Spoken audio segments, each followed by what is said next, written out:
Ready, gentlemen? Sir? All right, fantastic. Good evening, everyone. I'd like to welcome everybody to the Tuesday, February 21st Planning Board meeting. Before we get started, I'd just like to point out fire exits.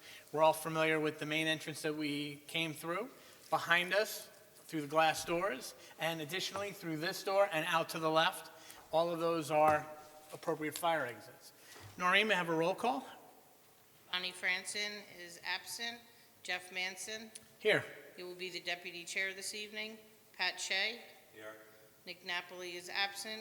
Dylan Penn. Here. And Luis Rivera. Here. You will be covering for Nick Napoli this evening. Here. Turn on your mic. Pat, turn on your mic, please. Testing. If I can ask everyone to rise for the Pledge of Allegiance. I pledge allegiance to the flag of the United States of America and to the republic for which it stands, one nation, under God, indivisible, with liberty and justice for all.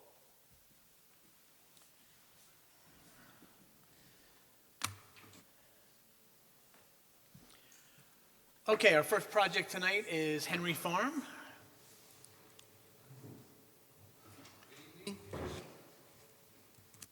Zach for Henry. Pull that mic in a little closer to you, sir. How's that? There we go. Okay. We submitted a number of maps, which we'll go through, and I'll explain what they are for. This map is the originally approved landscape plan, and the hatched out areas are the two roads which we're removing. So I just wanted to show that what the plan's pretty much going to look like on the resubmission for the amended subdivision plan. This plan is showing the lots that are unhighlighted, kind of a little pinkish. Those lots are the ones that haven't been provided with finished floor elevations or least sewerable elevations, and that needs to be completed for those lots. All the other lots have the grading information as well as the finished floor and sewerable elevations.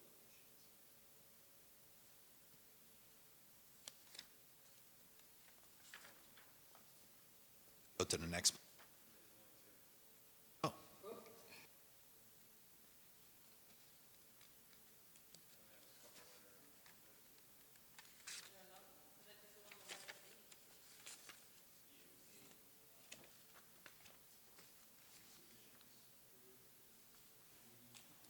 There was multiple packets, but yeah, I forgot he did multiple plays. I just did the last date. Okay. And I could just run through what the other, Yeah, because I can't get into my email downstairs. that's fine. We also submitted the fully approved project that was previously approved that showed all the details. It was a 21-sheet plan set. And we did receive a letter from SHPO, which was submitted, which required no further studies from them.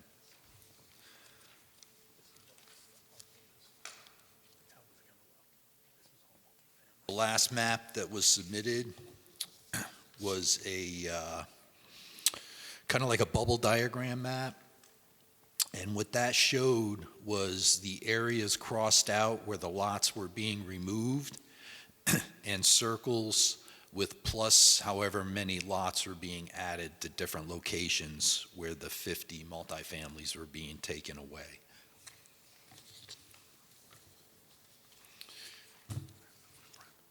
That brings us to the end of this last submission, and if there were any questions, if I could answer them. Okay, well, why don't we start with comments from our consultants. Sean? Sure. So I kind of did an overall review again with all of the kind of items that we've discussed so far to date. I'm not going to go through each one of those bullets. Most of them, as I said, we've already gone through. So I just kind of summarizing those. On page 3, I summarize the outstanding outside agency approvals that'll have to either be approved or reapproved. And then comment 5, I think based on last month's discussion, we had narrowed it down to for other consultants that, are, that aren't Ashley or I, would be Dave Tompkins for the wetlands, Frank Getchell for the hydrogeology for the proposed water supply wells, and Karen Arendt for the landscape. So Ashley and I have been coordinating with all 3 of those consultants to make sure that we meet the deadline that's in the court stipulation. So, based on, what we've reviewed so far, I would suggest that the board work with Ashley to prepare that letter that has to go back to the applicant. Ashley, anything you'd like to add? No, so as Sean had noted, under the stipulation of settlement, the board does have, it was 3 months to give your initial comments on what will be required to proceed with this application for purposes of seeker and approval. So you did reach out to your consultants, and I think it would be appropriate at this time, you could authorize me to draft a letter that will incorporate the comments that the planning board's consultants have raised to date, anything the planning board members have, and the budgets from the different consultants, which that'll all be compiled before your March meeting, and then you could review that and ultimately make any changes and then send that off to the applicant. Terrific. So with that in mind, I'd like to get any questions or comments from the members of the planning board. Dylan, can we start with you? None at this time. Pat? No comment. Lou? No comments.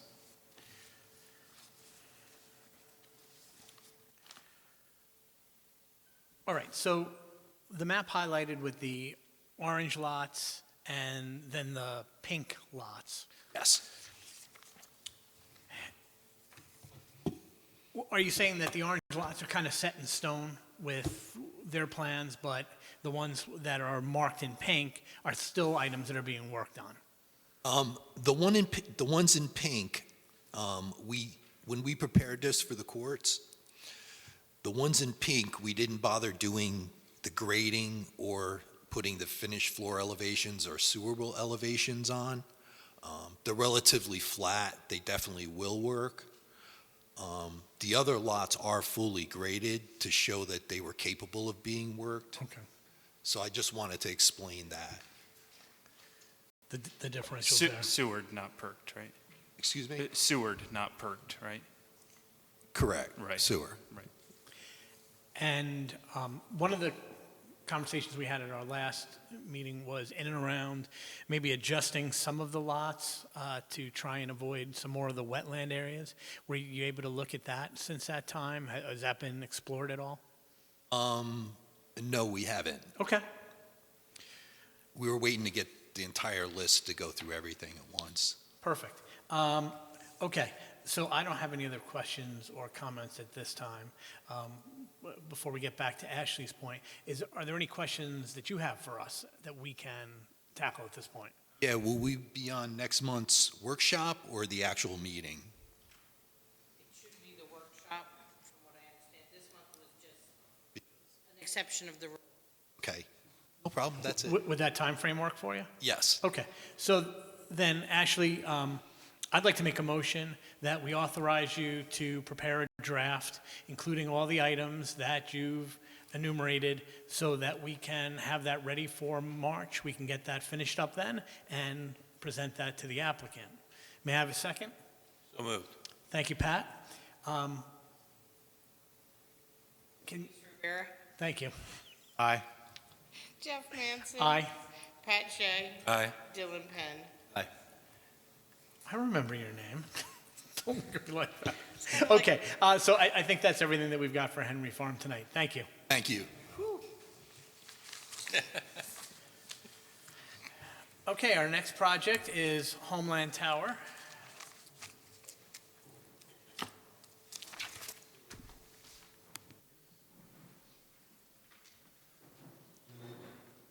Good evening. Good evening, Again. welcome. Again, for the record, my name is David Kenny. I'm an attorney with Snyder & Snyder, here tonight to represent the applicants Homeland Towers and Verizon Wireless. To my right is Vincent Xavier, Regional Manager of Homeland Towers. This is the application for a new wireless telecommunications facility over at 2126 Strauss Lane. The application is for a 100-foot monopole with an alternative stealth design of a monopine. In our most recent submission, Sean, if you could pull up the zip drive, we've been looking at, by direction of the planning board as well as members of the public, a slight shift in the location for the facility. We're looking to shift it. It should be the zoning drawings revision 7. Revision 7, Sean, it should be second from the bottom, I think. Yep. So this, if you can go to the next sheet. So if you zoom in, this is the proposed new location that would be 50 feet to the northwest. Just for everybody's edification, this would be furthest away from one of the public commenters' residences at 8 Orchard. So this is directly in the opposite direction, further away from their property. The location is still being fine-tuned. We're making sure from an RF justification standpoint that there wouldn't be a need to increase the height of the tower or any loss in coverage from the shift in location. But we did also hear from the planning board chair at our last meeting, there's a want to explore another balloon test while we have the leaf-off conditions and maybe for this second location. So we also did prepare, just so you can have an example, Sean, there's another thing in there, the photo sims should be Appendix C. It's the first PDF. So this, if you go to the next, this is where the balloon would have been. This is from Round Lake. The next slide, Sean. So this one's hard to see. This is the monopole. Again, the monopole from this distance, it's really hard to see, but it's right there. So if you go to the next slide, that would be if the next slide is the new location for the monopole, it's a little bit more visible with the monopine. So if you go to the next one, Sean, it might be a little bit easier to show. So this right here is the original location, or the location that we're currently proposing. And if you go to the next one, Sean, this is the slight shift. Sean, if you could do instead of doing the scroll down, like a page up, page down, it kind of shows it a little bit better. If you go to the far left, that's like the zoom in. If you go next to the magnifying glass on the left of your browser, yeah, the page up. So if you go page up, page down, you can see with the page down, this is the new location. It's a little bit further back, it's 50 foot further away from this location, a little bit to the left. So it would come down a little bit less prominent above the tree line, but it is just a slight shift in location. How close is that to the location that we looked at when we took the site walk and Bonnie said, gee, would you consider this area? It's close to that? So there were a couple that were actually looked at. If you Okay. bring up the site plan, we can better show that on there. So there was, I'll use this as a marker, there was about 3 prominently tall pine trees that we Yep. were looking at a marker. This would be on still the south side of those pine trees. Right on the north side of that pine trees is where our property line is. So we can't go on the other side of that because we wouldn't be on our property anymore. But if you notice our setbacks here, we still meet all of the setbacks, and it's a 100-foot tower. With this would provide about approximately 130-foot setback from the tower to the property line. And so the goal for that would be is we're closer to those trees, so those trees can have a benefit to add as a backdrop. But we're also at what we feel is a really safe distance away from all property lines. For in the unlikely event that this tower would collapse, this would be a collapse completely within the property lines with room to spare. Got it. It looks to me from this that the access road curves less at the top. It comes more straight in, so Exactly. it's sort of put back to almost where the access road was gonna curve initially towards the site that we looked at when we were up on top of the ridge. Correct. Okay. And And one of the reasons why we're trying to fit in kind of a tighter space is there's a couple competing factors. One, we can't get too far away from our center location without starting to degrade the service and needing a taller tower, which would defeat the purpose of shifting the location. Also, we want to keep a safe enough distance from those 3 mature pine trees so that we don't affect any root systems or anything like that with foundation or construction. And previously, while this will be a little bit of a shorter access drive, the original intention for that bend in the access drive so if you're not looking up the access drive and you have a clear shot to the tower, it'd add more screening. Most of the visibility from where we've seen in the surrounding area, that's really not going to have much of an effect, so this might actually be a better location if the board decides. We've also looked at, which we don't have ready for you tonight, but we're in the process of finalizing them. We did line of sight drawings, so there's a couple public comments about whether or not the tower would be visible. We've confirmed in those line of sight drawings that with this new location, the tower would not be visible from any of the properties that have made public comments. We're finalizing those and we'll have those to the board with our next submission. But at this point in time, I think what we would look to do is we're kind of running into the end of the leaf-off season, and to make sure that we have these balloon tests done in the photos with leaf-off conditions, we're going to kind of push to look to see if we can go ahead and do a balloon test the week of March 6th. We'll fine-tune that with Noreen once the weather date is confirmed, and we can have that posted to the town's website so that everybody's aware of the balloon test. But we're looking right now for the week of March 6th, and that goal being, if we do it within this time frame, we can almost guarantee the leaves are not going to be on the trees, and we won't have any competition to the budding of the season.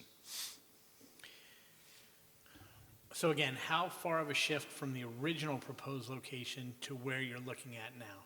50 feet. 50 feet. Approximately 50. Okay, so it's Directly 50 to- additional feet further back. And if you see on there, we have kind of the shaded or kind of faint figure of where the older compound was. Okay, It is a slight shift in location, but we think it's in the direction that the board asked us to go on, and it's further away from some members of the public that have commented about the application. sure.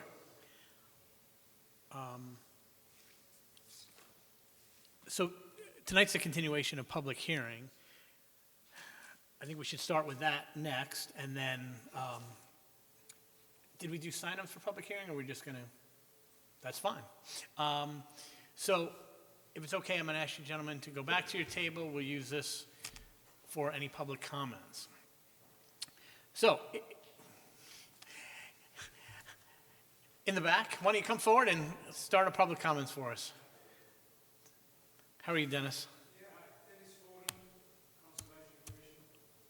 The balloon test will be on March the 6th. Will that be a site visit? Would it be appropriate to also look at the impacts on the trees, for the new alignment of the roadway and so on? You want me to answer that now, or? Why don't you actually take notes on the questions, then we'll go through any comments at that point. Okay. Any other questions, any other comments? No, that's my main. We do need to go out there again and look at a more specific alignment. Last time, as you know, when we went out there, it was very difficult to tell really where the road was going. In any case, the alignment has changed. Right. So I know that, Yeah. I know that there was talks with the arborist about coming back and fine-tuning some of that. Yes, in and yes. around important trees or Yeah. minimizing some of the clearing if we could.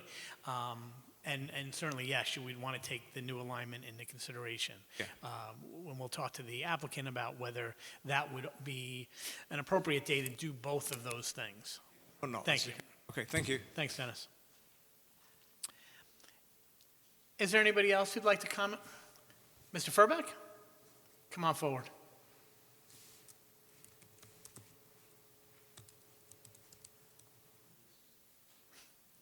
If Good you could evening. state your name and your address for the record again, please. Yes, please. Bruce Furbeck, 8 Orchard Street in Monroe.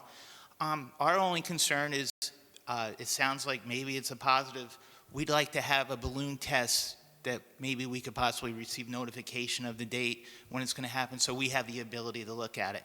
I'm not trying to disagree with the attorney, but I do rebuke probably what he says about the site distance and whatever documentation they have. I can, in the winter time for sure, which is at least 6 months out of the year without leaves, we can see clearly up and over the hill behind our home. So we're going to be able to see in the winter time the pole itself. not so much am I concerned about the top and the image and things like that, but it's the pole. We're going to be able to see the monopole.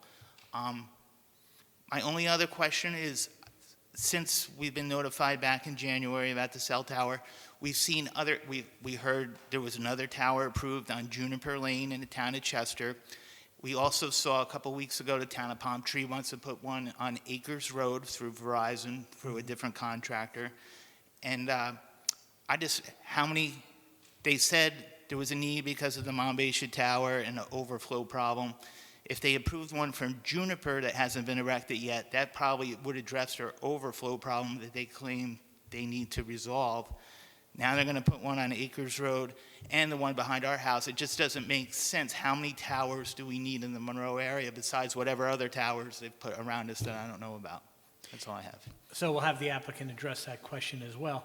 I had a chance to read your written comments. Well, thank you for taking the time.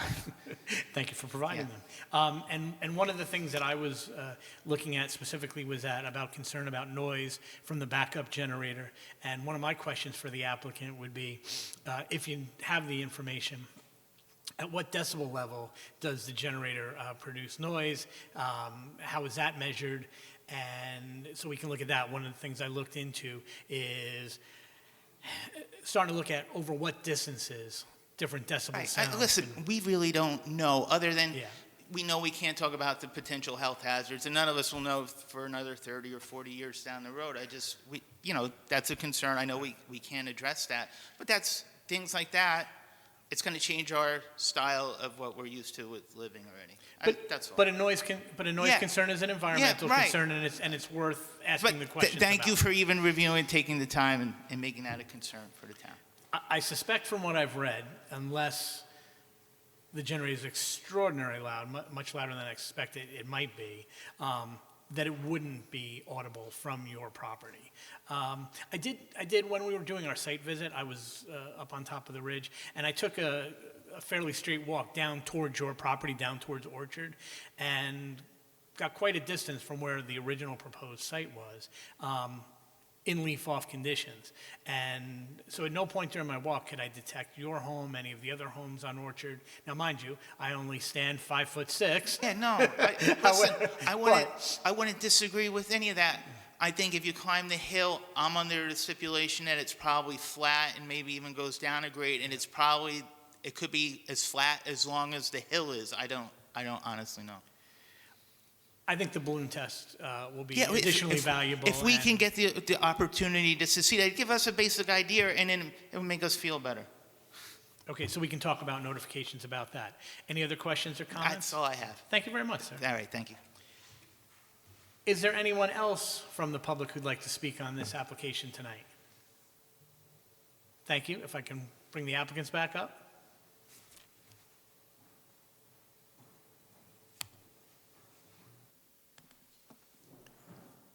Back to the Conservation Board's comment, yes, we would welcome a second site visit. We're looking to actually schedule that. If it works out that the same day of the balloon test can also work for the arborist, we'd be more than welcoming to have that be conducted on the same day. That'd be ideal, actually. Yeah. Oh, okay. I thought it might be difficult because you have to view the balloon from all the different locations and get your photographs and measurements. We'll have different teams doing that. We'll have our balloon test team doing that, but as long as we're on the site that day, it may make sense to see if we can get the coordinated site visit. I just make one request. To help out the arborist. Could you guys stake out the driveway or the limits of disturbance, the new ones? So the driveway's been staked out, and I think that's really what the arborist is looking for. Sure. The new location, we can see about that, but it's more of right now, I think is there some places where we're doing the pull-offs, or is there some turns with the driveway we can make that maybe saves some more mature trees? So we have that. I think if we can get the arborist out there, and then we have our engineer who, if there's any flags that have come down, he can help kind of guide us, we'll be able to do that. Good. All right. So Noreen, if you can start the process of trying to coordinate that for that date, tentatively at least, so that we know that the balloon test will go and we can do that as well.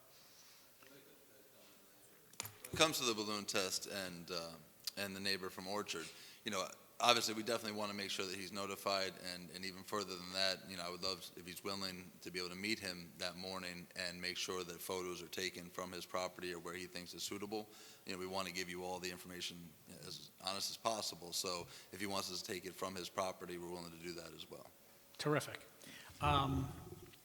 Some other of the comments you'd like to address? So there was one comment about the number of towers that have been since approved since we first made this application. That was actually brought up by the planning board. There's the one in the town of Chester.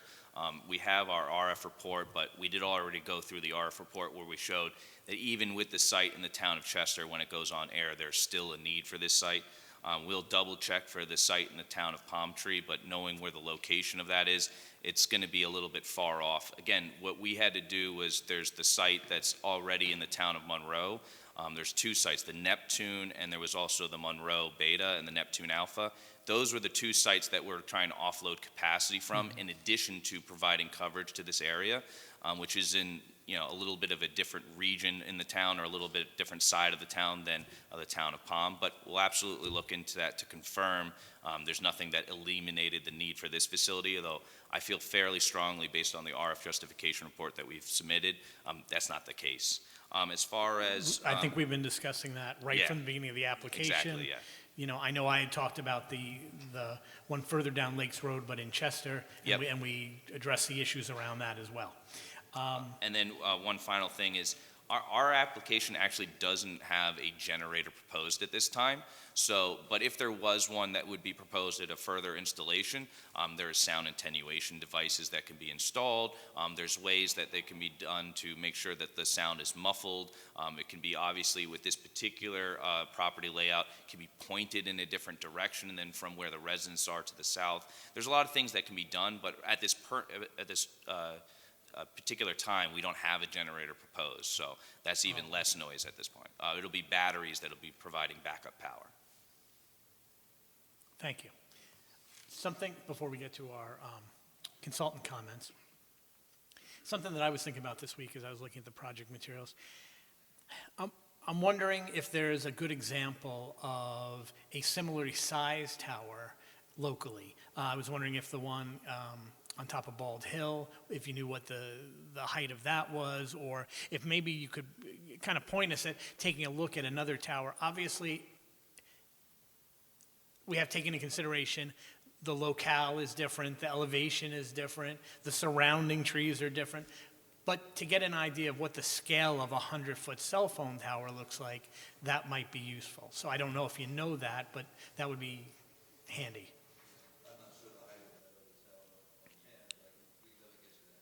Thank you.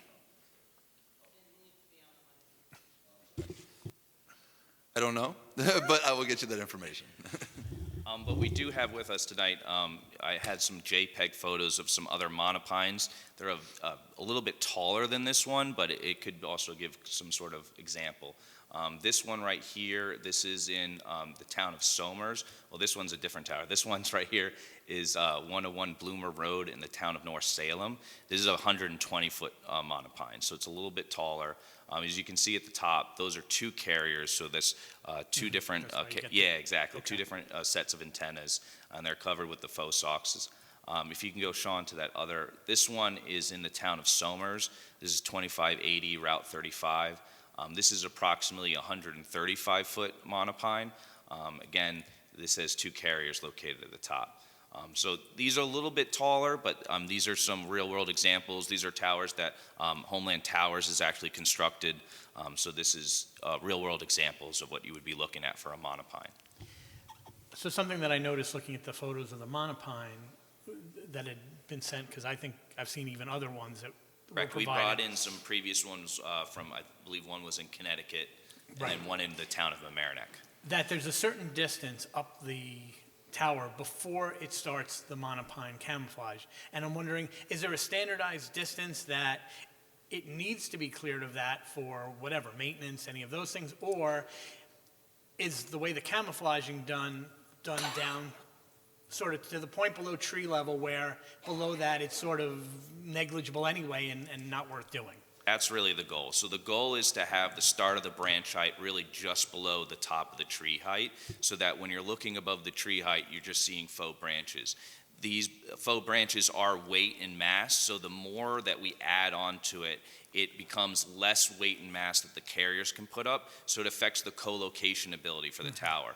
So if you over-design the tower with a bunch of faux branches that go all the way down to the 10-foot elevation height, you've basically almost taken structural capacity space for future co-locations. So there's a balancing here. We want to make sure it's a stealth design so that if you're looking at it, it does look like a tree, and the tree branches, usually start right below the top of the tree heights. But if you go way further down than that, you're not really getting much benefit from that, and you're taking away capacity from a future co-location.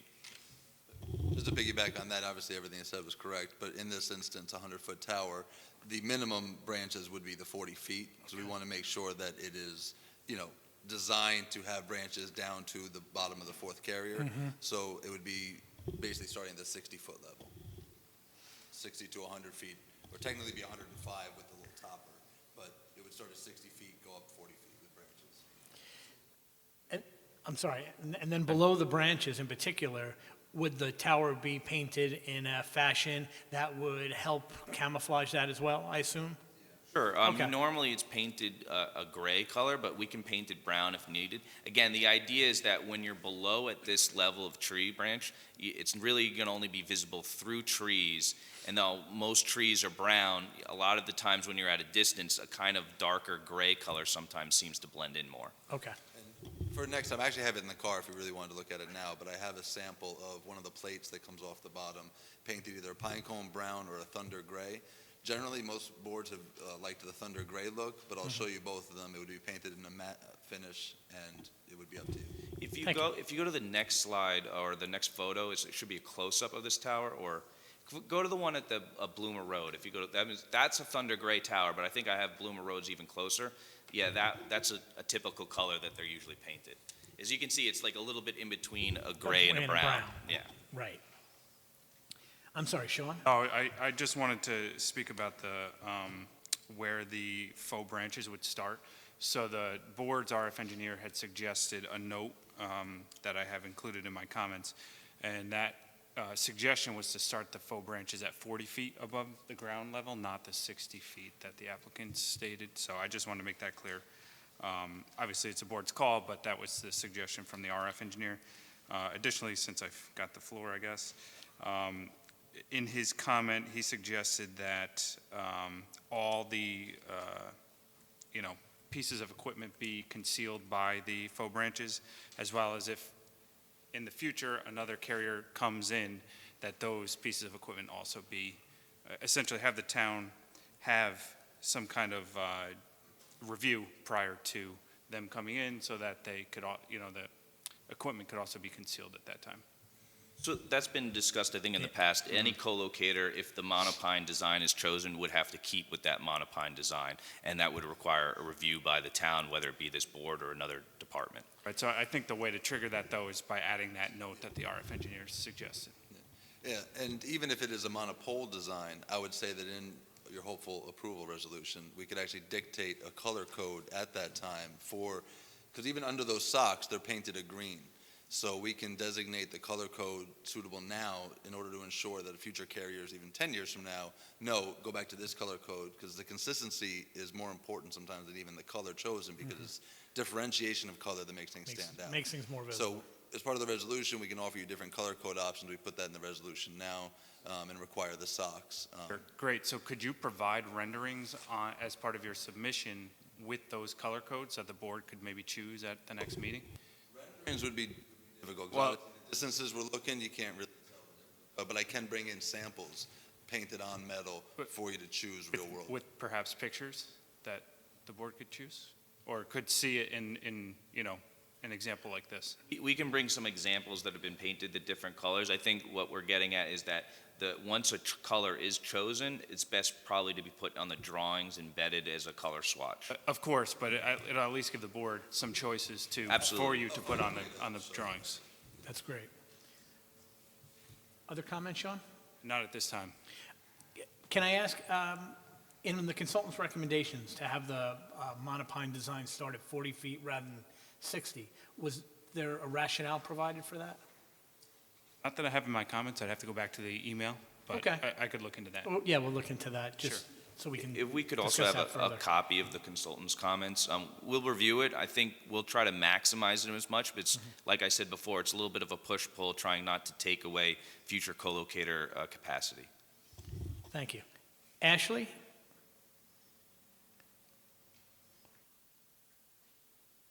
So as far as procedure, it would be appropriate for you to adjourn the public hearing to your next regular meeting, since the applicant indicated they will be doing another balloon test as has been requested, and the public might have comments based on that testing. So that would be one item to accomplish, and then another would be to discuss the date of the balloon test and the timing of the balloon test and what type of notice the board would require. So for the last test, you did have an initial date and time, and then an alternate date in the event the weather didn't cooperate.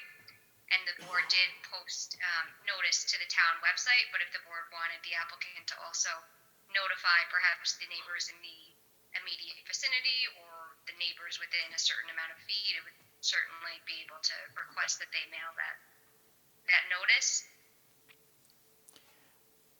I think that there's enough public interest, particularly from the neighbors, that it would be appropriate to do some mailing. How does the rest of the board feel on that?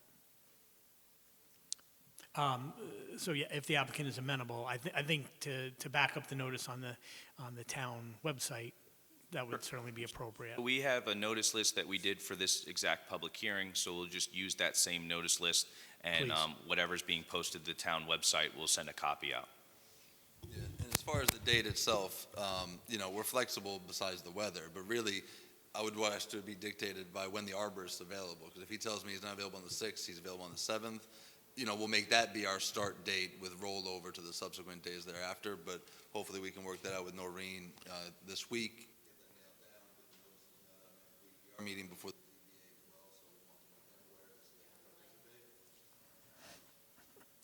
ZBA as well, so the ZBA is going to have a public hearing next week as well. We want to make sure they're notified, so if any of them want to attend the public hearing. But if we can nail down the date with you and whenever the arborist is available this week, we have no problem sending out additional mailings.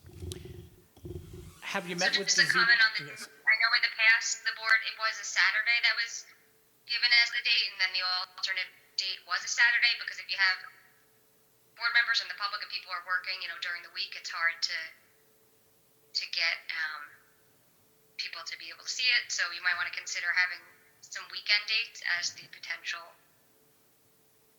We can discuss that. The balancing here is, again, with us coming to the end of the leaf off season, if there's a weather date for only weekends and we miss a couple weekends, we're going to miss also the leaf off season. So we want to provide a little bit additional kind of wiggle room here to have the balloon test. We would want to start it no earlier than March 6th, so we have some time to nail down that date and coordinate it with the town, and since we're going to do some additional notice here, we'll make sure we can do that notice, but I'd ask that we can try for the March 11th date, but we'd try to see if there's more wiggle room, see if there's an ability to have the arborist come on a weekday, and then, again, the ultimate goal of the balloon test, while it's good to have people, be there and see the balloon, we're going to be taking the photos that's really going to document where the visibility is. I mean, I think we have to be cognizant that leaf off is only going to last so long at this point, and it's important to get the test in. We have the leaf on photos. We really want to go ahead and get these leaf off ones. Right, so we would ask you to lean towards the weekend dates for that reason, but yes, of course, I think we have to get this done, one way or the other. Before we talk about extending the public hearing, I just wanted to hear from the board if they had any questions, any comments. Lou? My only question, I've been listening to this for the past few months, as I started in September. The only question I have for you guys is, have you thought of any other place to put this tower in this town? Were there any other ideas? Because this looks like it's pretty much in a residential area, no? So, one of our presentations, we went through, there was a whole alternatives analysis that was reviewed, and there was also other sites that were reviewed. First thing that they did was to see if there was an ability for a tall structure in the area that would eliminate the need for even a new tower. There wasn't any. And in our RF justification report, we gave what was known as the search ring. So Verizon, because this is a capacity site and it needs to be a certain distance from these two other sites so it can offload capacity and coordinate with the same network, we kind of have a limited space of where we're able to look at. This was the best property within that space. We found some other that wouldn't work because of lower elevation. We're on a ridge line. The lower elevation sites wouldn't work because it would necessitate like a 300-foot tall tower, and even then it probably wouldn't have the same coverage overlap that we have now. And then it was also trying to find a property that was also leasable. So we looked at some places and there was no interest from some property owners. This seemed to be, even though we're in what you might call a residential area, this is like a non-residential undeveloped portion of property. And then we have to be close to the users. The users are kind of dictating where the tower goes. We have to offload the capacity for the two surrounding sites, but we also have to provide additional coverage to this area in the town. So we kind of have a tight fit. There's not much wiggle room to where we can put the tower, but absolutely before an application was brought, we did exhaust all alternatives before bringing forth this one. Yeah, and if you want to go through that, we can go through that tonight or another time. I'm the one that provided the alternate site analysis. Unfortunately, just in order to cover a residential area, you need to be in the residential area just based on the way this technology works. I think that the trick to doing this successfully is finding an area within that residential area which would have the minimal, least intrusive impact, and I think that this property is that. But if you want, next time I can go through that letter that I submitted more in depth, or we can do that now if you want. But actually, if you would like to go. Yeah. But I think it has everything in there. And you'll see that there's not like an industrial property next door that we ignored or anything. Like the whole area is residentially zoned, and so there is no easy alternative for me to go to a non-residential property here.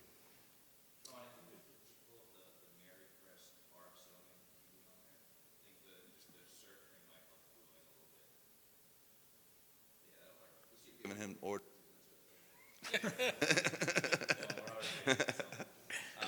So if you can see that red star with the red circle around it, that red circle around it was really the search radius. So we're kind of in a tight little area. So that red star with the red circle around it, that is really the search radius, is the red circle.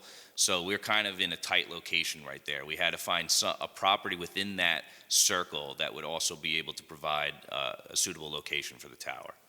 And you'll see from my report as well that, I didn't even limit myself just to that circle. You'll see there's other properties outside. I have extensive conversations with the nuns at Mary Crest.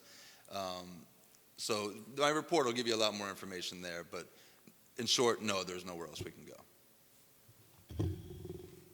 Good. Thank you. Pat? Yes, when you started your presentation tonight, you had mentioned that since you moved it 50 feet, if I heard you correctly, you said you couldn't see it from Mr. Furbeck's property? Correct. We believe the current location, you still couldn't see it from Mr. Furbeck's property. But what we had done was line of sight drawings so that exactly from the top of the tower to Mr. Furbeck's property, as well as two other properties from another public commenter on Quaker Hill Road, we did line of sight drawings that they were literally just finalized moments before the meeting, which is why we don't have them tonight. But they showed that you wouldn't be able to see a direct line of sight. It'd be through so many trees and so many intervening trees that it's declared non-visible. Thank you. Dylan? No, thank Okay, and I have no other questions or comments. So the next thing we need to do is just make a motion to continue our public hearing at our next monthly meeting, which is what night, Noreen?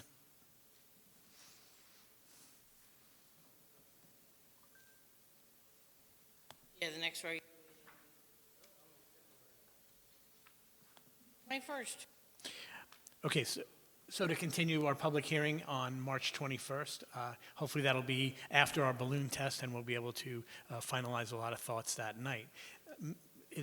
Can someone make that motion? So moved. Thank you, Pat. May I have a second? Second. Thanks, Dylan. Noreen? Rivera, Aye. Jeff Manson, Aye. Pat Shea, Aye. Dylan Penn. Aye. Anything else we can do for you gentlemen tonight? Thank you so much for your time. Thank you so much. See you next spring. Our next application that we're discussing tonight is DG Management.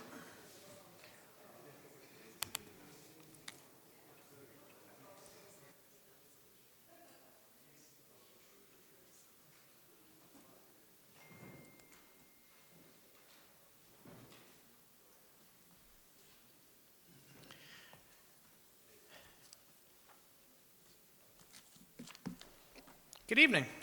Evening, John Queenan from Lankin Tully, engineer for the applicant. We will be back before you with a project I think the board is all too familiar with, but we're at the end of our road now. The application had received preliminary approval. We had a preliminary resolution. A lot of the comments dealt with future outside agency approvals and agreements with the town board.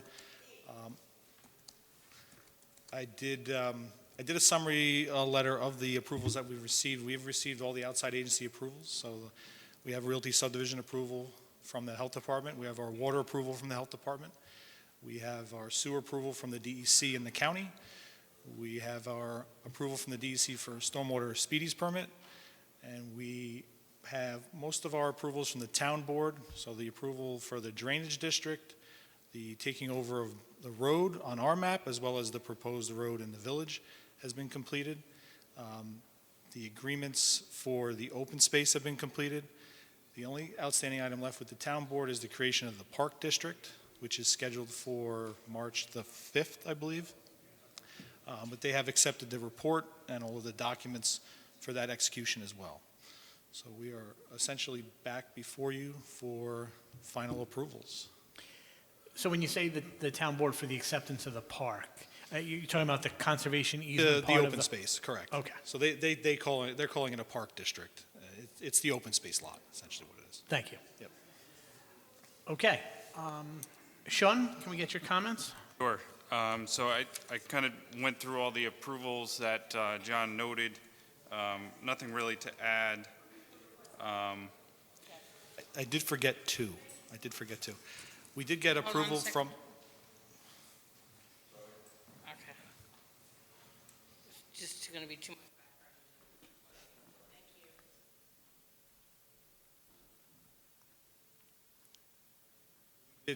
we did receive approval from the village DPW for the intersection striping and signage for the do not block the intersection signs. And we did get a letter from the village building department regarding the drainage that was installed in what is now going to be the town road parcel. I have a copy of that with me. I don't think I included that, but we have those.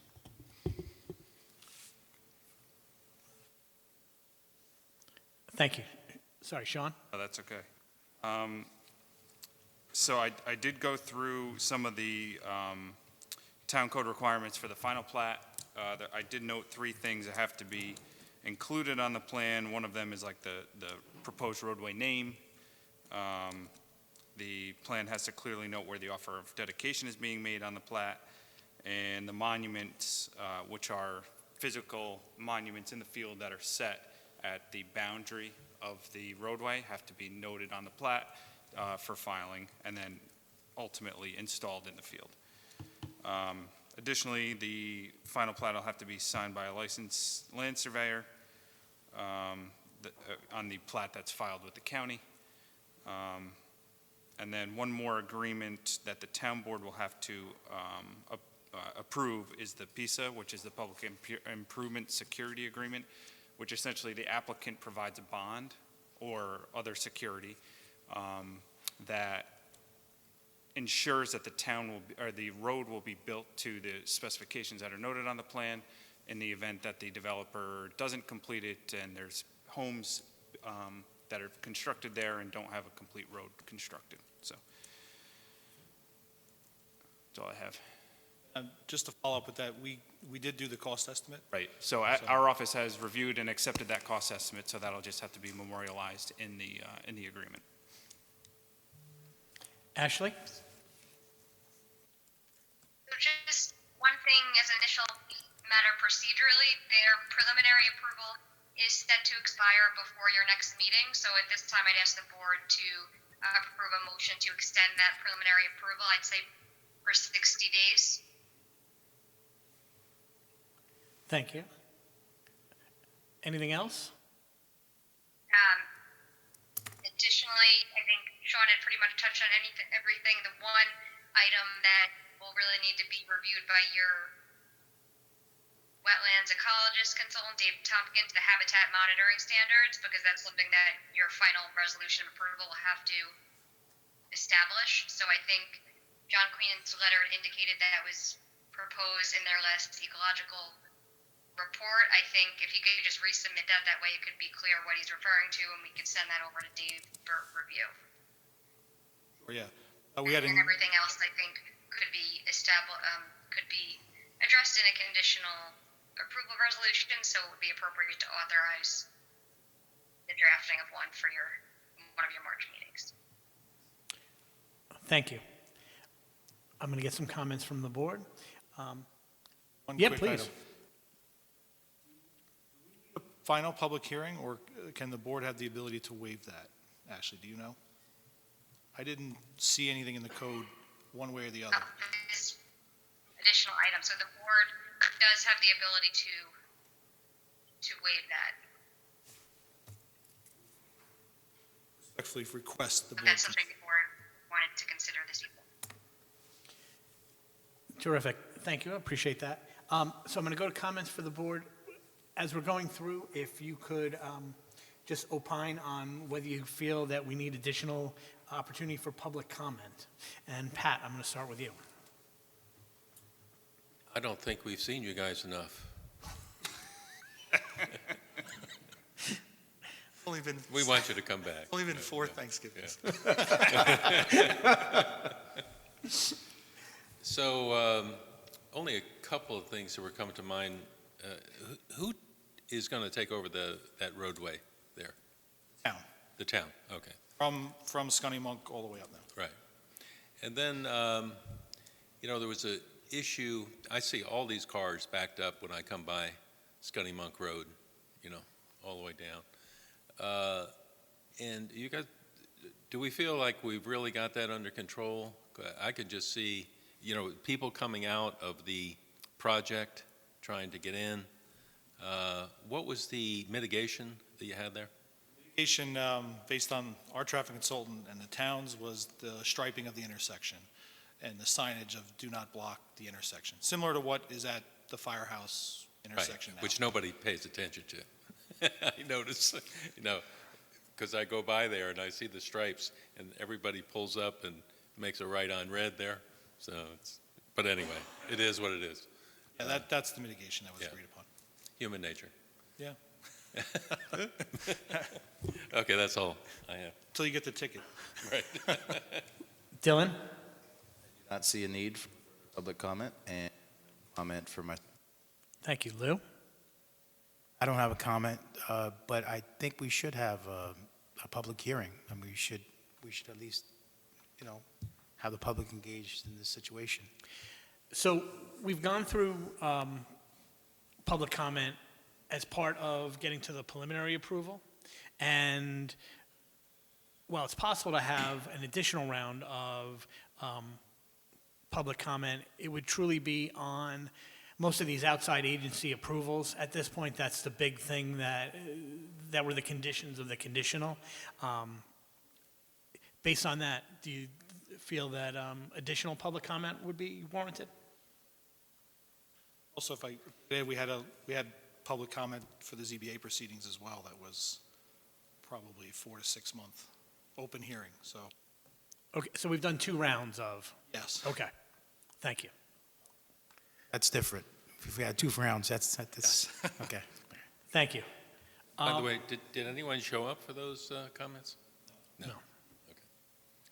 No, we really didn't have participation on this project for the public hearings. At least here, I don't know about the ZBA. No one came to the ZBA either. Okay. I agree that we've exhausted public commentary on this at this point, and I think that we'd work through any issues really with our preliminary approval in working to get to the point of what was outstanding, what needed to get done. We built the checklist, and we're kind of there. So, we need to extend the preliminary for 60 days. We need to, okay, so I'd like to make a motion that we extend the preliminary approval for another 60 days in order to provide Ashley some time to draft a final approval so that we can get this project completed. May I have a second? Second. Thank you, Dylan. Noreen? Have a date on that, or is 60 days sufficient? Ashley, is 60 days sufficient, or do we need a date? 60 days is sufficient, and I just gave that as just a conservative estimate. I'm sure, it'll probably be one of your next March meetings, but that'll give you, if for some reason needed, until April. Thank you. Louis Rivera, Aye. Jeff Manson, Aye. Pat Shea, Aye. Dylan Penn. Aye. Anything else we can do for you gentlemen tonight? Have to vote for, I'm sorry, Ashley, is that something we need to vote on, or our discussion is satisfactory? The public hearing? Yes. You could vote on that now if you wanted to. I was going to incorporate it into your resolution, but you could vote on it this evening as well. I think our discussion tonight, incorporating it into the final resolution, would be appropriate. Thank you. Ashley's authorized to begin the final resolution. Yes. Yeah, we just approved that. Okay. All right, thank you very much. Our next project, Mountain View Shul. Oh, unless there's another question or comment before we, Possible to talk, Say that again, I couldn't hear you. possible to have the bakery item, Golden Delight Bakery, just because Bakery. Lipa has to, it'll be quick. I know it's a quick review, 5-10 minutes. Yes, I'd actually like to get that taken Okay. care of, so if we could, please. Sure. Thank you for that suggestion. Oh, thank you. Well, good evening, again. John Queener from Lankin Tully, engineer for the applicant. Golden Delight Bakery was before the board. We've been around for a little while. There's been a legal action going on between tenants in the building, so that's why we have not returned back for the site plan. That hopefully will be resolved in the next 2 months, it looks like. And then on top of the legal action going on between the tenant and the property owner, the landscaper who is currently occupying the property will also be leaving the property within the next 3 to 4 months. So we didn't want to continue with the site plan with a landscaper and all the requirements to have a tenant there for landscaping when he's leaving, essentially, is what's going on. Because some of what was initially there, Correct. like storage for landscaping materials, is no longer. Landscape, outdoor storage for the materials, the equipment, none of that will be necessary because he's leaving. Moving to a larger location, just because the business seems to be growing in leaps and bounds, so that would be, I was just wondering if that was, Hey, I don't know where he's going, but he's I not. think he's over on Route 17. Is he? By Dunkin' Donuts, across Yeah. the street there. yeah, okay. Or Quick Check, right across from Right. Quick Check. Yeah. Oh, okay. Okay, All right, then. Okay. So that's why we just haven't been back, but probably around April, we'll be returning with that updated site plan. and at that time, you anticipate that any legal issues will have been Yeah, laid to rest, and you can move forward with a new, correct, and we'll know, Updated. yeah, and we'll know the uses proposed for the building now. terrific. Yep. That was- Okay. All right. Great. Just quickly, in relation to that, did any of the board have any questions or comments? No comment here. Same here. All right, thank you very much for that. Good night. Good night. Good night. See you next week. Just kidding.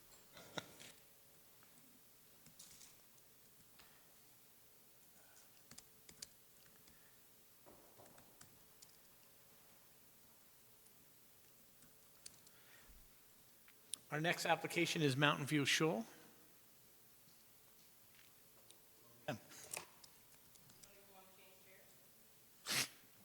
Good luck, Chair.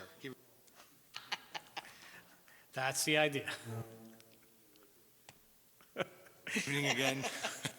John Queenan from Lincoln Tully. Also with me, Hi, how are you? Isaac Walter, applicant. We resubmitted the Mountain View Community School, which before you last month. Sean had some comments. We've addressed those comments. I believe at the last meeting public hearing was closed. I think the lead agency was circulated. The county 239 was circulated. And I believe the board authorized preparation of a final approval resolution and a neg deck. So we're kind of just before you tonight with those revised plans that address Sean's prior comments. And I think, did you submit the updated architecturals? Yes. All right. Sean? I guess I have follow-up comments based on the recent revisions. You have a copy? I emailed it. Oh, I didn't email. Oh, John, I'm sorry.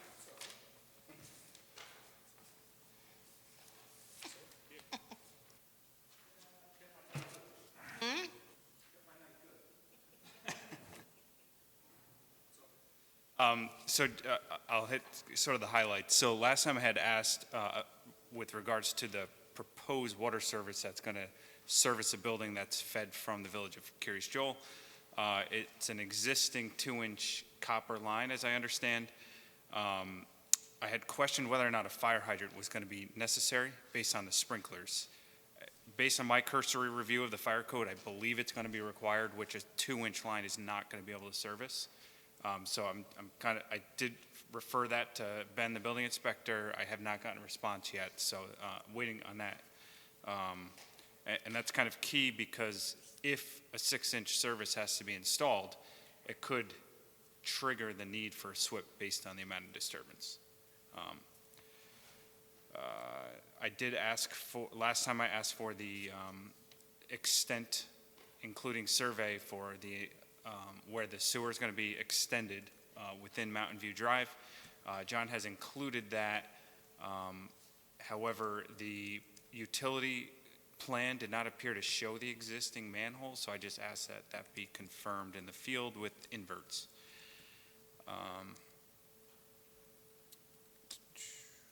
So with regards to the retaining wall that's proposed basically on the 3 sides of the shul, on the western side it's roughly 5 feet off the property line.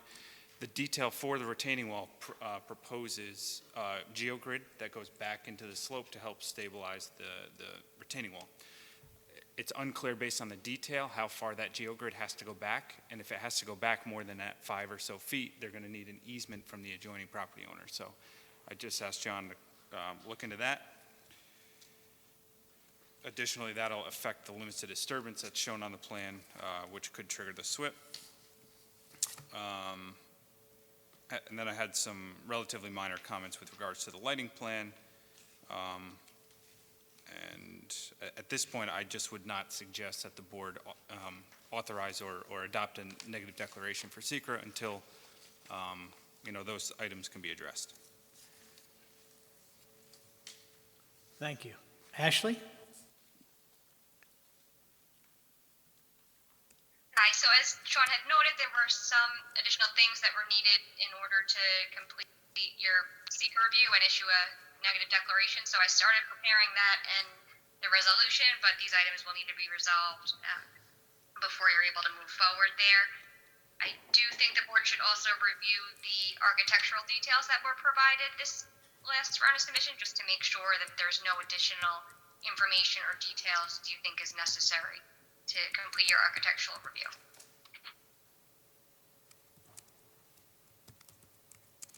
Just one other item. Karen Aaron did provide a review. John, did you receive that review? You did, okay. So there were some items there that will have to be addressed as well.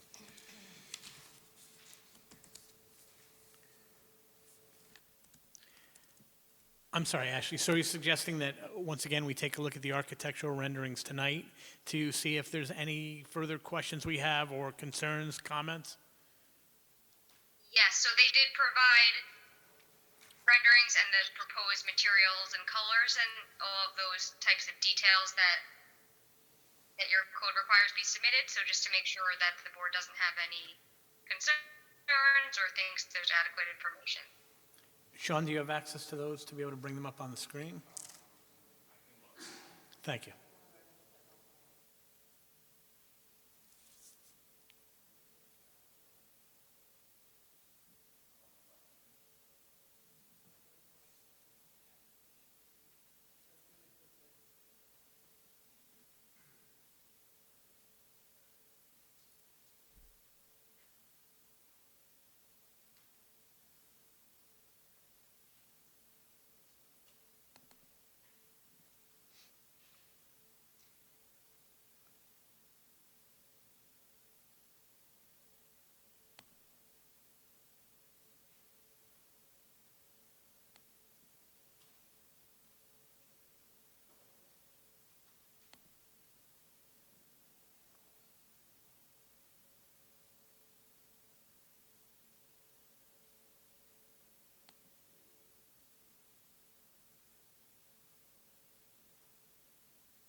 Yeah.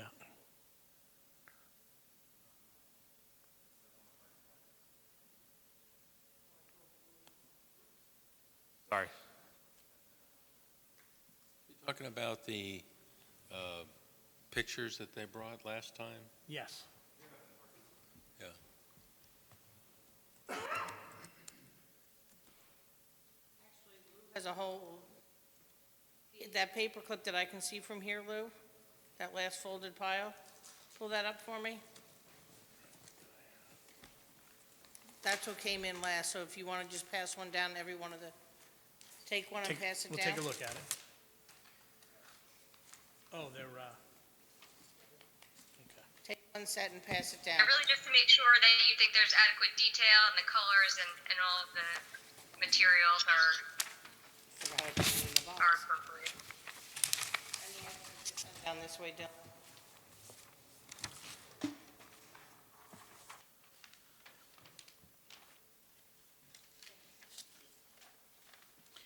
Okay, so I'm just going to ask everyone's patience while the board takes a peek at these, refresh ourselves on what we've reviewed.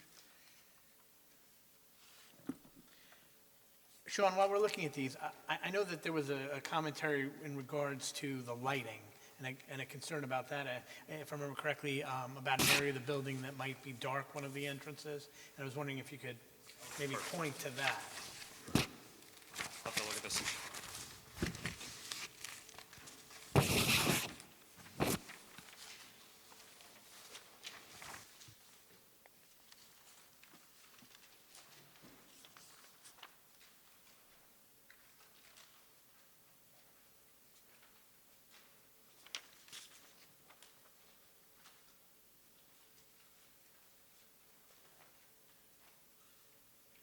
So, site plan. Yes, if I can.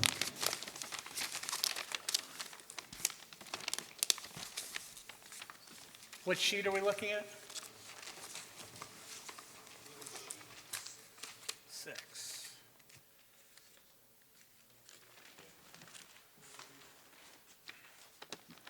So the Isolux curves indicate the amount of foot candles that are provided on the ground. Based on the detail that's provided, the second from most outer, I believe, is 0.5.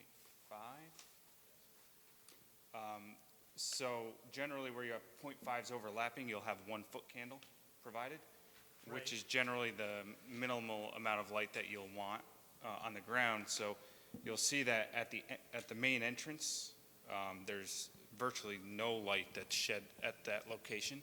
So the applicant may just want to consider providing a wall pack there.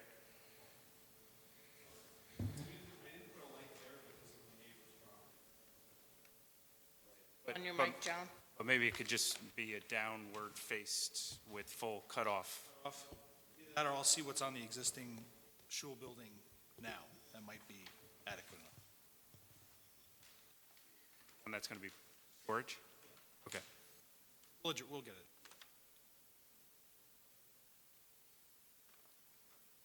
Right. Well, I mean, there seem to be two fixtures, one on either side of the main door. What would you anticipate as far as that providing light out from the building? Or is it really just, I didn't do the renderings, but from what I saw, they accent arc. okay, right.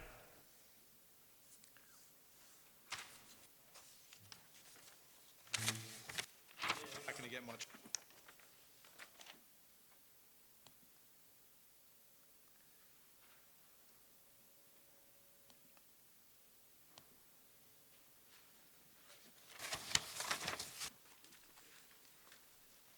All right, has everyone had a chance to take a look over this part of the presentation? Lou, do you have any comments?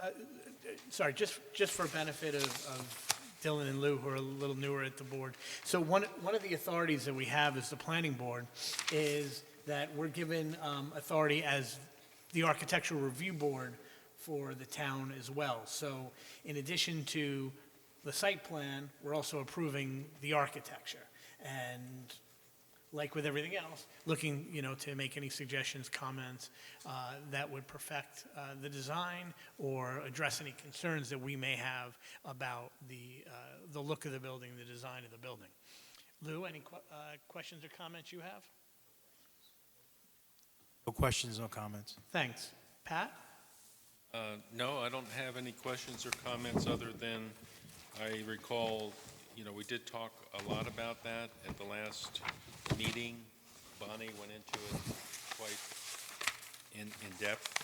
So and I think they've resolved those issues. So I think lighting was one of the big things. So. Right. So, Dylan? No other comment. I do. Please. If we can review the daytime view rendering, and I don't know if geographically the sunrise, sunset is accurate within the rendering, but I have a concern with the mirrored front finish and the opposing neighbor during those times of it being essentially a mirror of sunlight into the neighbor. So how far back from the road is the new shul? And traffic, yes.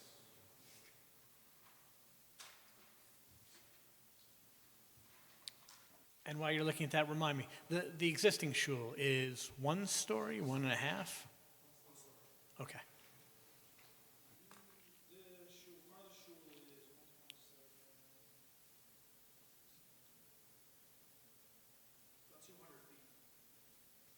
From the road. From the road. Is there a residence directly on the far side of Mountain View there? To the left, there's a residence pretty much similar to the left or the west. There's a residence that lines up with the existing house. To the east, I don't think there is a residence there. If it does, it lines up again. Everything was an old subdivision, so it all lines up with the houses along the road. So there's not one behind the other. But those are on the same side of the street as the rabbi's house. It's correct. Correct. I'm curious about on the opposite Opposite side? side, if there's a home there as well. Because Yes. that's, On the aerial, you can see, if you go to sheet number 4, you can kind of see, yeah, there is a house. okay. Pretty much maybe catty corner to the rabbi's residence.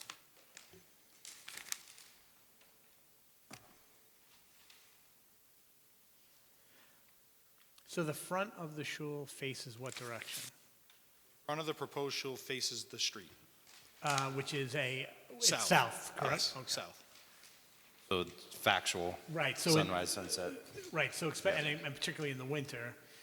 It'll be on that corner, that front corner. And that is a mirrored finish glass? Or no?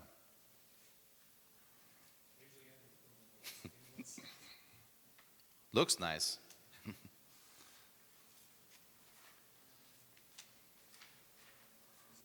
Because of the southern facing, we would know? Just clear, not tinted or mirrored in any way. Okay, All right, so that should probably resolve that issue. I believe so. But, Should be clearly noted on the architecturals that way. yeah, yeah, we'd just like that as a note. Go further. Okay, I mean, I have no concerns with the design of the shul. I think it's an attractive and an appropriate building for the use, and I like the design that is being proposed. Just one comment, if they will be making that note that it will not be mirrored or tinted, if they could just add a revision date to the facade details packet, because I don't believe there was a date on the original packet, just that way it could be clearly identified in the resolution. No problem. Thank you. So Ashley, pending the resolution of these issues around, is a fire hydrant needed, and the retaining wall issues, and the area disturbance, any of which might trigger a SWIP, can we continue on with the preparation of a resolution towards getting seeker taken care of? Yes, so I've already been authorized to prepare the document, so once the additional information is submitted, I'll speak with Sean, and then once it's confirmed everything's been addressed, I'll go ahead and finalize those documents for the board's review. So that truly sounds like our next step, that we need to get the answers to those questions, because if a SWIP is involved, then that's going to add another whole level of complexity. Once we know, or if we know that that's not needed, we can get that taken care of and move the process along. I disagree. Okay. Any other questions or concerns that we can handle for you gentlemen tonight? No. Thank you kindly.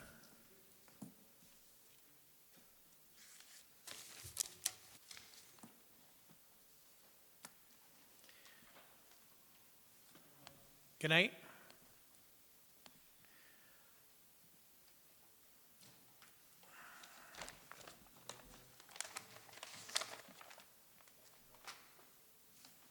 Yes. I'm not leaving.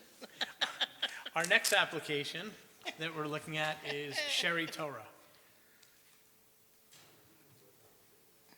He says you need a wardrobe change.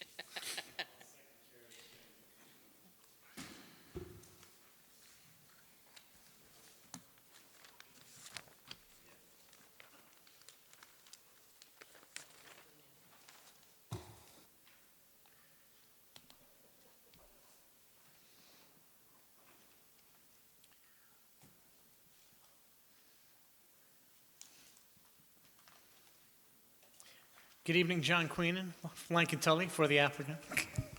Good evening, Joel Mann, Brachman Associates, on behalf of the applicant. So we're here before, this is an application that we have for the temporary trailers that got an extension from the ZBA, need to get a final approval from the planning board too. We're here, since we started to talk about this, there came up some other issues on the side that the bus drop-off area was somehow changed. One thing brings the other, then we had to consider the change of the pool that has to affect on the site plan, and the recommendation of the board was basically to put on a general and fix the traffic alignment on this area, on the property. So now, there was a lot of different items that we had to take into account, since the trailers are temporary and at one point or the other it will be removed from the property. We didn't want to do some permanent improvements to the site that will have a problem later to take out from the site. and not to go into also very large disturbance. And so, for example, so that was when we came up with the concrete traffic barriers that we are using for the separation. We explained for the board how the buses are going to drop off the kids. There will be just an opening on the barrier where the bus stops. Then we want to separate the taxi traffic from the bus traffic, so that's the reason we have barriers on both sides of the bus lane. Then we try to change the alignment and updated actually the alignment of the buses around the building, around the existing school building. Based on the suggestion of the board, we flipped the lane from the buses. Actually, we put the parking lot more closer to the pool area, so this will be beneficial and separate. One of the problems was that from the parking area there was a lot of complications and contradictions, so everything was cleared out on these plans, how the buses are circling around the building, where Ivy Lane runs. Everything is now very clear with traffic barriers and marks and striping. So we have submitted and addressed the last comment letter from Sean from engineering and tried to accommodate all the comments from the last planning board meeting. We actually some additional comments that we will take it on that too. So with that, we'll hand over to the board if there's any additional comments. So before we get to our consultant's comments, one of the things that I wanted to kind of get up to date with you to the best of your information is, so I see that the second girls' school is coming along nicely. The shell seems to be fairly complete, and now the real work of finishing the building begins. Do you have an idea what the anticipated completion date for that's going to be? Well, I don't want to challenge someone who didn't came for that, but the contractor is actually here. But we're not.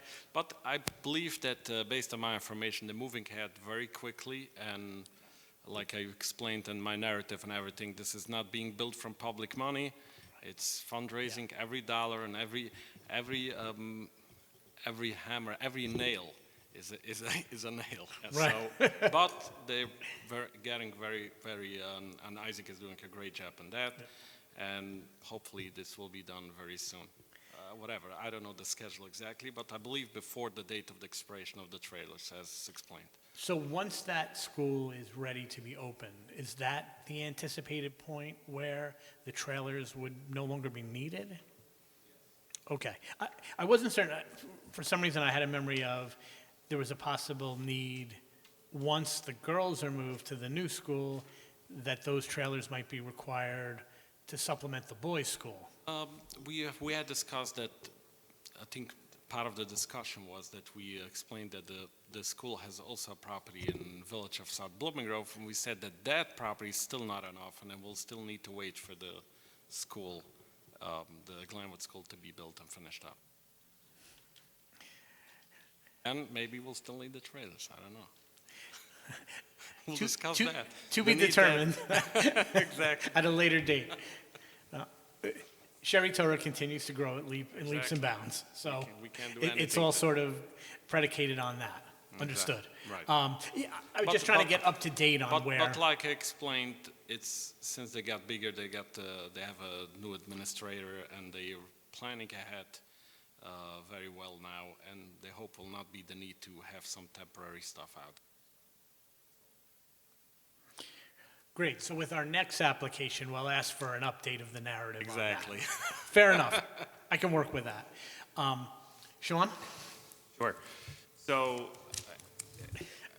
I do like this plan. I think it's leaps and bounds ahead of the other plan that was submitted, specifically for circulation. Since this all kind of stemmed from a meeting that Joel and Ben and I had at the site back in September, maybe, I have forwarded it to Ben's, to Ben for review as well.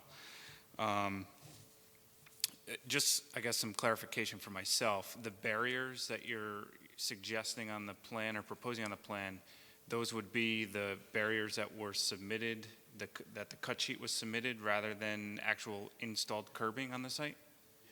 Okay. Only area where we installed the curbing was at the parking area in front of the pool. That's something that we believe will stay as it is. Okay. No consideration to curbing those instead of the barriers? As explained, since the trailers are going down, there's no plans now. There were multiple type of plans for this property about future school buildings, and permanent that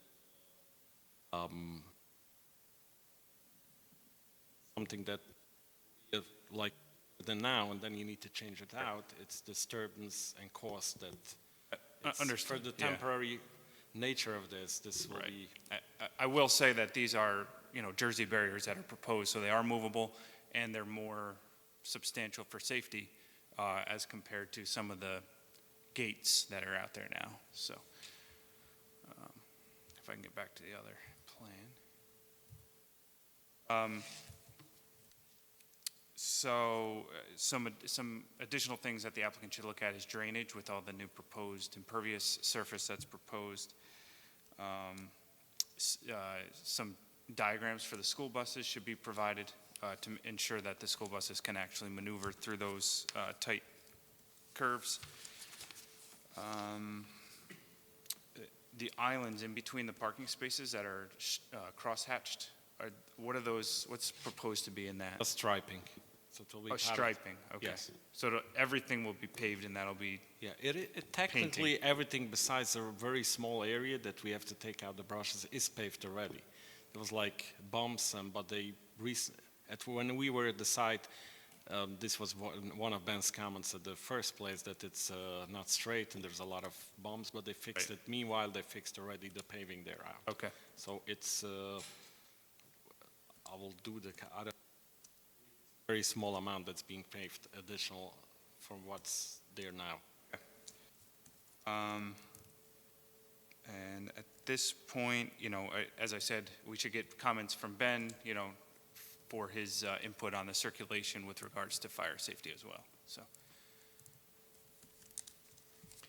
Ashley?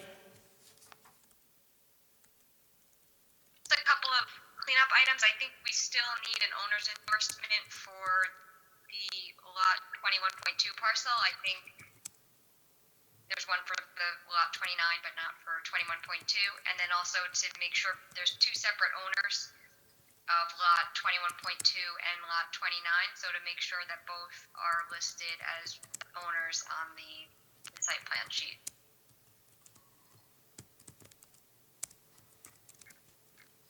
Anything else? That's it from me. Okay, thank you. Pat, let's start with you for any comments or questions. I don't have any comments. Lou? I don't have any comments. Dylan? At this time. I too think that this is a huge leap in what exists on the site and what was initially proposed for in front of the trailers. I like that it just takes consideration to everything holistically.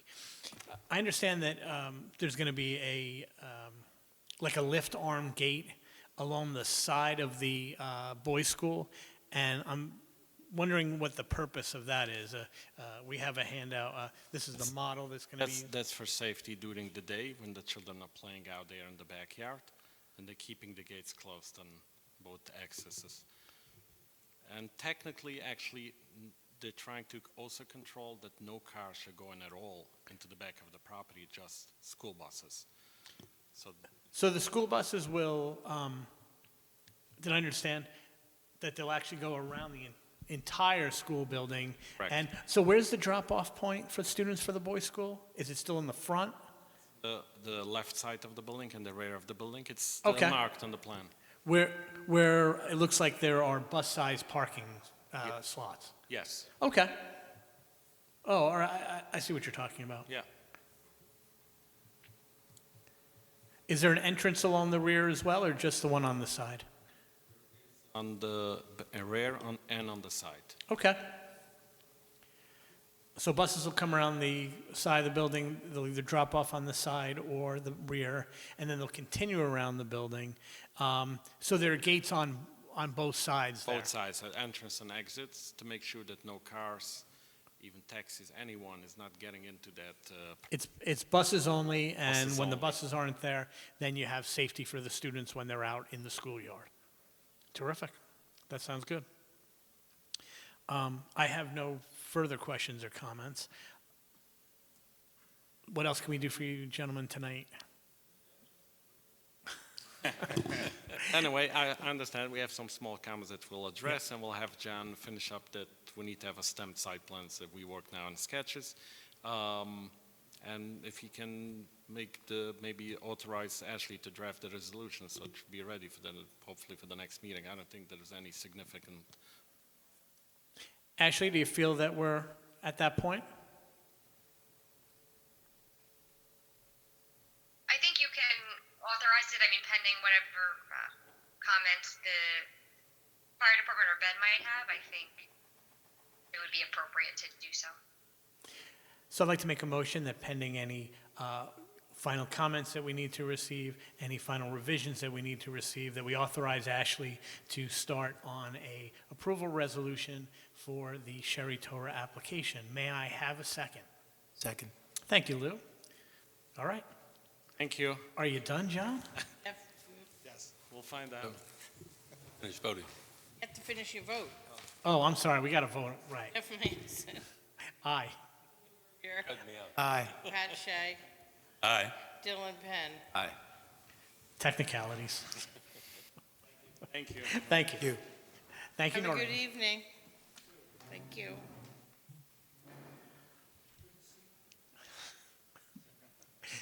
It's about time, right? Our next application is J Squared. Now, J Square has been removed. J Squared has been removed, our next application. And our final application for tonight, Pilati Village. It still would have been Mike anyway. Yes. I don't feel appropriate sitting in John C. right now, but I'll do my best.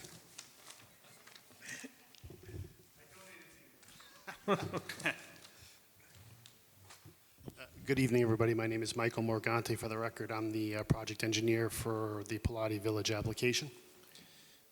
So over the last few months, just a quick summary, we held a public information meeting. We gained some insight from the public and the planning board on some additional issues. At the last meeting we were at, the board had requested that we kind of compile all the thorough studies that we've done into a Part 3 EAF. We have provided that Part 3 EAF to the board for their review, and we're here tonight to see if there's any questions or comments, and if the board is in a position potentially tonight to think about even a negative declaration based on that EAF that was submitted. So I'll turn it over to the consultants and the board for comments. Thank you. Sean, can we start with you? Sure.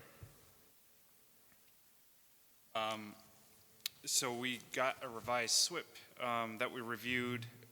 We have some relatively minor comments, technical in nature, that Mike will have to update with regards to the SWIP and the plans, but there was nothing major that should hold up a secret determination potentially adopting, for the board to consider tonight. We're still waiting on responses from DEC, but I understand Bonnie had reached out to DEC with regards to the submission, and I don't believe there was a whole lot of, or they didn't suggest that there would be a whole lot of changes to the plans based on their review so far. Just wondering, question for Mike, whether or not he's submitted to Orange County and New York State Department of Health for the proposed water treatment facility? No, as a matter of fact, just as an update to the board, we actually met with the fire chief yesterday.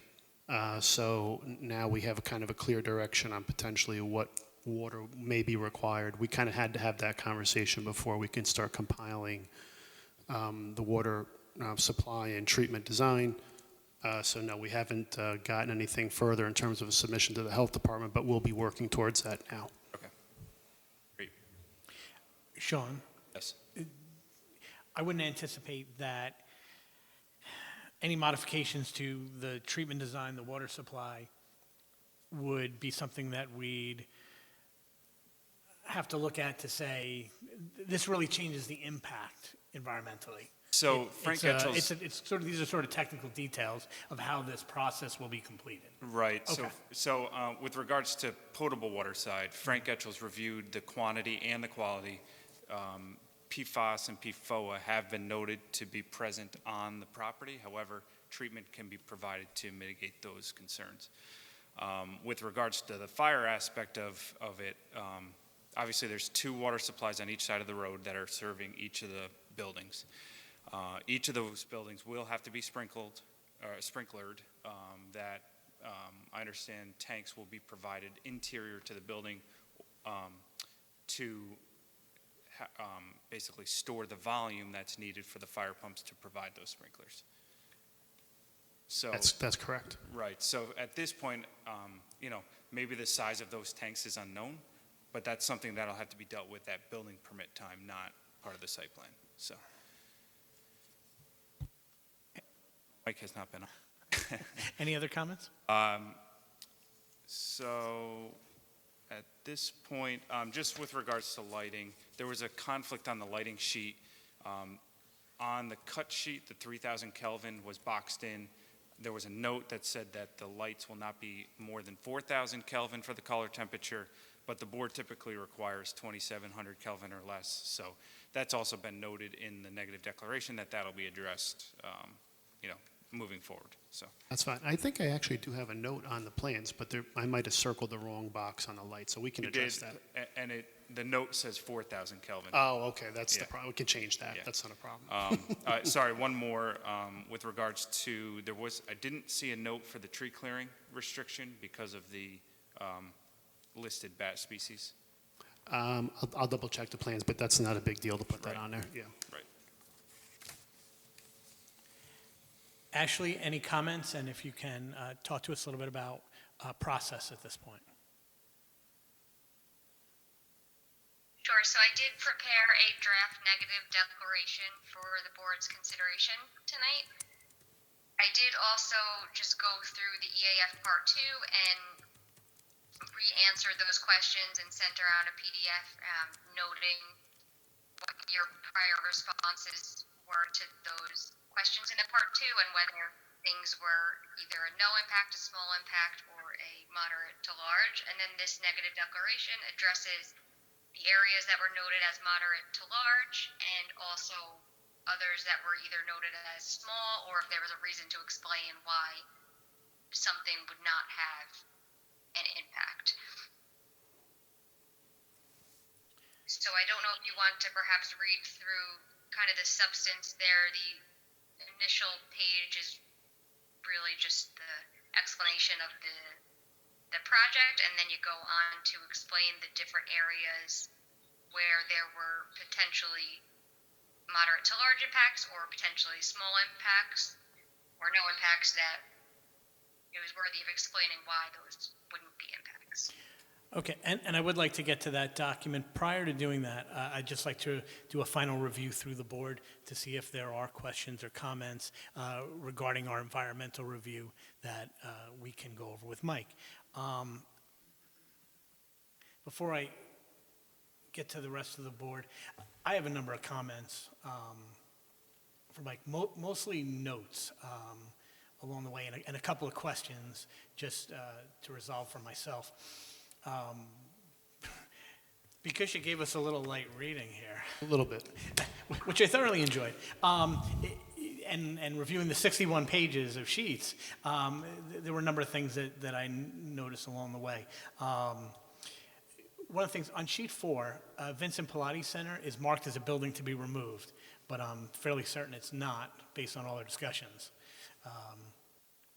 That's correct. There were details on page 27 for accessibility ramps, and it calls out on that page that you can refer to the plan for the locations of those. But when I was looking through the plans, I was having difficulty determining where those accessible ramps would be. And also wondering, are those on the senior center side? Are they at the apartments? Are they also at the townhouses, all three? They should be. We'll check those, and where curb ramps need to be shown appropriately, we can do that. with that in mind, and particularly in relation, of course, to the senior housing, I didn't really see that there was a good, convenient drop-off point in front of the senior housing for things like dial-a-bus, taxis, rideshare, that sort of thing. The handicap parking in front of the main entrance sort of blocks off what would be the maybe natural drop-off point for those kinds of things. And Ashley, I was wondering, so do we have any sort of waiver authority on an application like this in relation to the number of parking spaces? If we were to remove the handicap parking spaces and perhaps move them one bank to the side, there are five parking spaces that could, I believe, become 3 handicapped, and we left that area open for drop-off, for a larger ramp, to make the building all that much more accessible and beneficial for residents who are using alternate modes of transportation. Would Mike have to find an additional 5 spots, somewhere to put those 5 spots, or do we have the ability to reduce the amount of parking at all? One of the things that I noticed was, and bear with me, on one of the charts, there was, that's not what I want.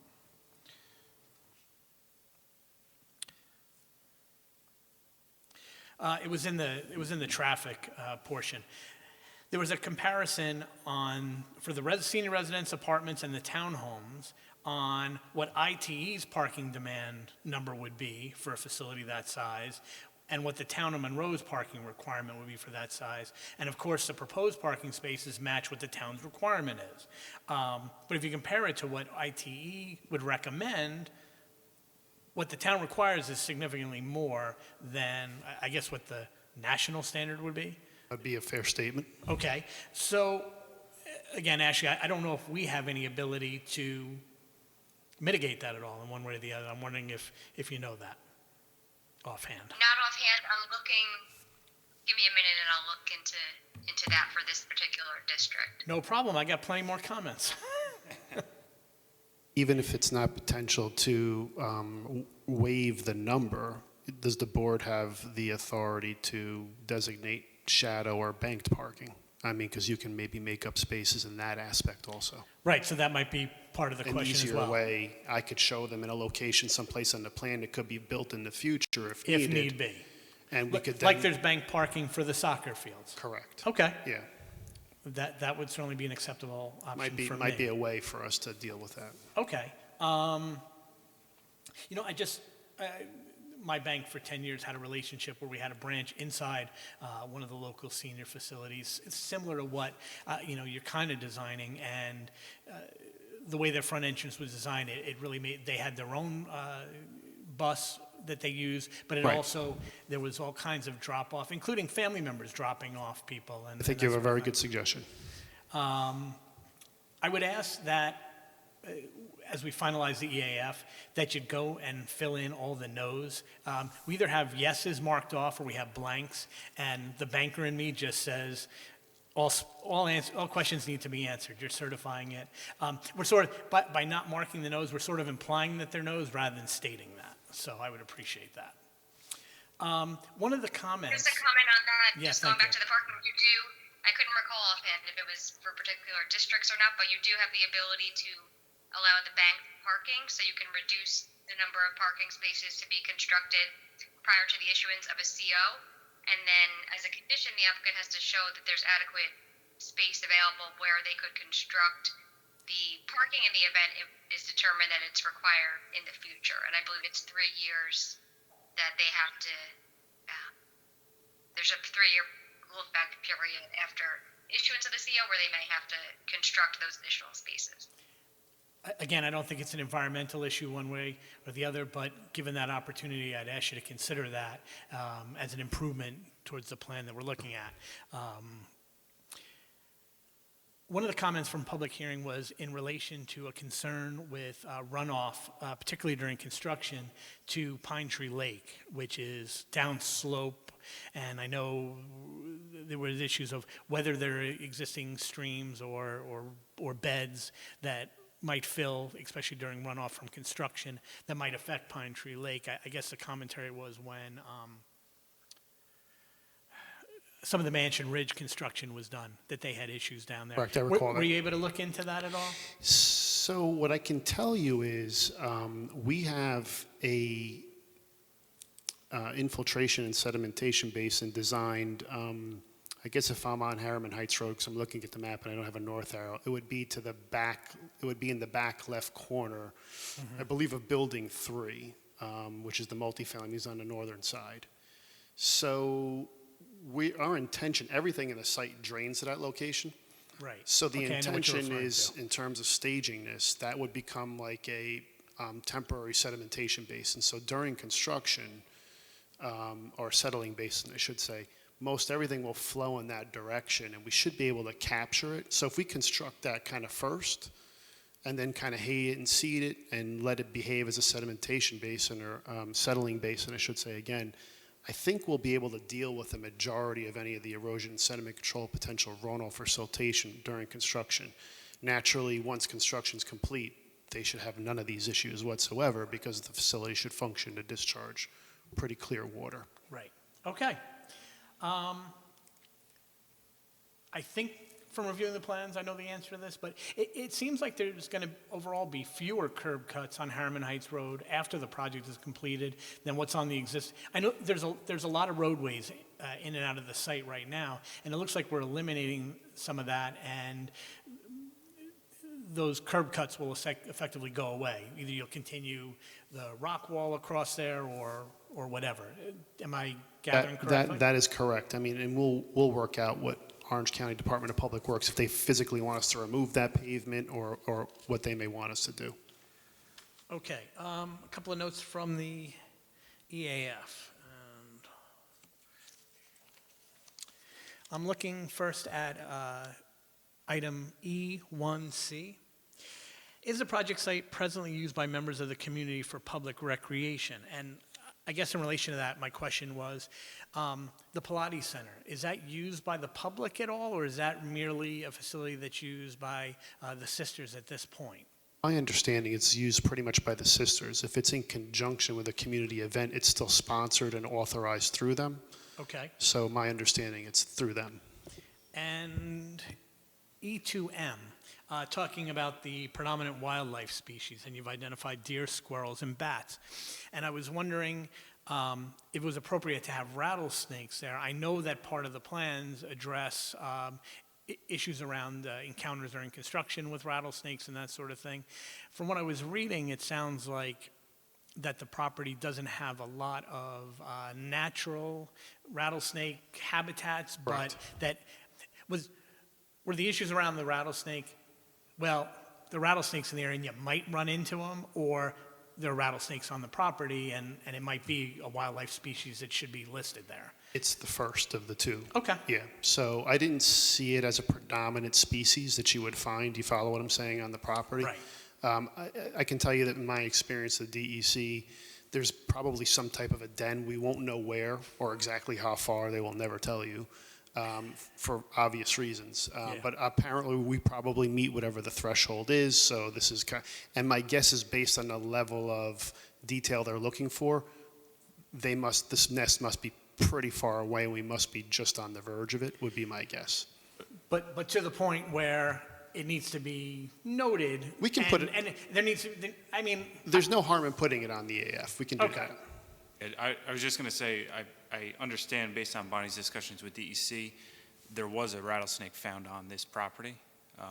But, Okay. so, the applicant has included the standard mitigation, which includes fencing the entire property where disturbance is happening so that basically the snakes can't get past the fence and into, potential danger, so. Okay. In the comments section, or at least I think it's the comment section, 9E.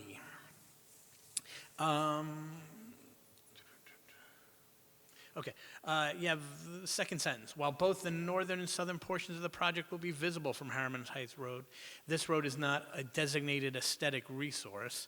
By the comprehensive plan, it's designated a scenic road, and so that should probably be revised. I think Ashley actually called that out in the neg deck that she prepared as I skimmed through it.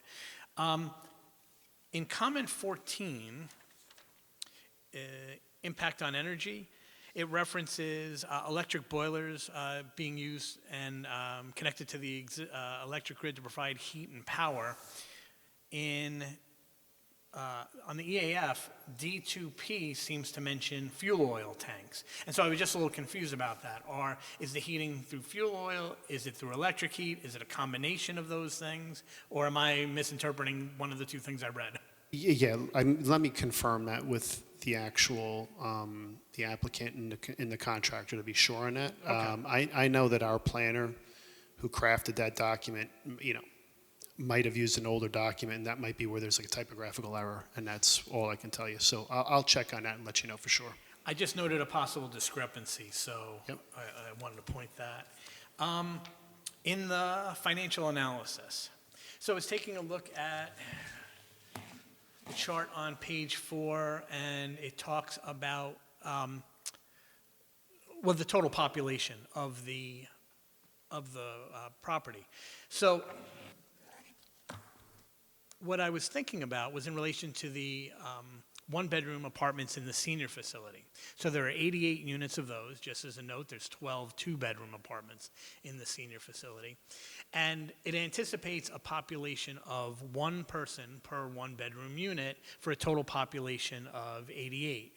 And I think that really anticipates that only single seniors would live in a one-bedroom unit like that, where it's very conceivable that couples would live in a one-bedroom unit. And I was wondering if, since in the one-bedroom for the multifamily, we're using a figure of 1.5, if something like 1.5 might be more appropriate for your total population calculation, that would take it from 88 residents to 132, and the total residents in the property from 349 to 390. Not a huge difference in your financial impact, but it might be more accurate. I suspect that with your experience, you have a better idea of what the split is between individual residents in a one-bedroom and couples, but I would suspect at least it's 1.33. We can check that number, and we can check some other facilities that they operate. We can modify that. I don't think it's a huge difference in, again, our financial impact and the overall environmental impact, but certainly an area of concern and consideration would be the number of residents total across the entire property. Sure. That's all the comments / questions that I have. If I could ask the rest of the board, Luke, can I start with you? No comments. Thank you. Dylan, we'll go to you. None at this time. Thank you. Pat? I know one of the questions that came up at the hearing, public hearing, was traffic. And I didn't read that section.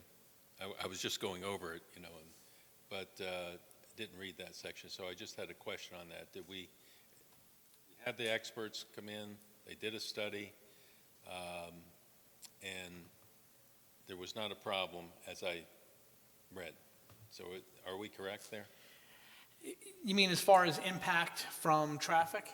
Right. So in addition to the applicant's consultant, we had our consultant, AKRF, who reviewed that entire thing, right-sized the number with our applicant's consultant. They actually worked extensively and closely on that until they felt that they got a good, accurate representation for the project. Obviously, additional traffic is always an impact, but I don't think we measured that as a major impact in this case. Ashley, do I have that correct? The traffic wasn't anticipated to be a major impact? Yes, that's correct. So AKRF, based on the applicant's study, which has been through some modification based on their comments, has opined that it wouldn't be a significant adverse impact for purposes of seeker, and if there's any traffic improvements that will be accomplished as part of the site plan approval, they don't rise to that level of significant adverse impact. Okay. And so before we get to reviewing the neg deck, I was just going to see if Dennis, as our representative from the Conservation Commission, had any comments or questions? I just have one more question. Oh, sorry, Pat. On the- Dennis, if you'll bear with me. On the recreational facility, has there been any determination on that? And can you be more clear with the question in terms Yeah, of? soccer field or whatever? It's, yes, so there's a soccer field that's proposed with parking. I mean, our intention is to dedicate that gratuitously to the town of Monroe once we get to the town board level for this project after the neg deck, yeah. That's all. Thank you. Dennis, did you have any comments? If you come on up, Mike, would you mind if he shares the table and the mic Not with at you? all. I'm sure this has been addressed over the time. It impacts on trees, conformance to the tree code, removal of existing trees, preservation, and so on. Is that changed at all? Is it well covered? Do we need another site visit to look at those issues? I actually think it's been quite well covered I think it and probably has. extensively discussed. Yeah. And although there will be some tree removal, I believe it's roughly 4 acres of wooded property that will be cleared in addition to what exists now. And that's kind of 4 acres around situationally in different areas. In reviewing the landscaping plans today that Karen Arendt, our landscaping consultant, reviewed extensively with many, many comments that the applicant has adopted into their plan. There are quite a few addition of new trees and new plantings that will really, I kind of feel will refresh this property from where it's at right now. It's going to look gorgeous when it's done. That's a heck of a landscaping plan. It is a heck of a landscaping plan, over 6 or 7 sheets, as I remember from this morning. And thank you. I just thought I'd ask the question as I hadn't. Thank you. But in relation to that, the one thing I wasn't sure of, Mike, if you know, is the net impact on number of trees. So, of course, with our tree code, we have the issue of removing trees over a certain size and then different options on that, whether it's replanting trees on-site, replanting trees off-site, making a monetary payment in lieu of those trees, how we net out between the planted and the removed. Yeah, I don't fully recall that number off the top of my head, but I can tell you that we carefully tried to locate our development in areas that were already developed before. Right. So, there are a few trees that are going to be taken down. There's nothing we can do about that as it relates to site distance for access points and things of that nature. I would feel pretty safe in saying that we're planting more trees than we're taking down. I feel very safe saying that. I couldn't tell you exactly what the number is, but I mean, we're proposing 80 to 100 trees on a site. I know we're not taking that many down. It's something that ultimately along the way we do need to quantify in relation to tree code. When we get to final site plan approval, that's going to be an issue. We're going to need a full enumeration of what's being removed, what types of trees. Some of them may be dead, and that needs to be noted.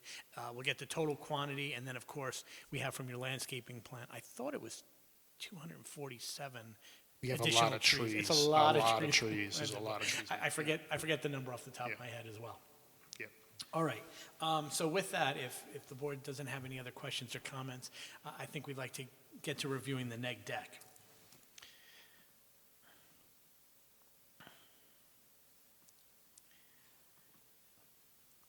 Ashley, is this something that you recommend? It's 15 pages. Do you recommend we read through the entire document, or can we take each section and sort of summarize? You could take each section and summarize. It was shared with the board. I want to make sure that the board's had an opportunity to review it in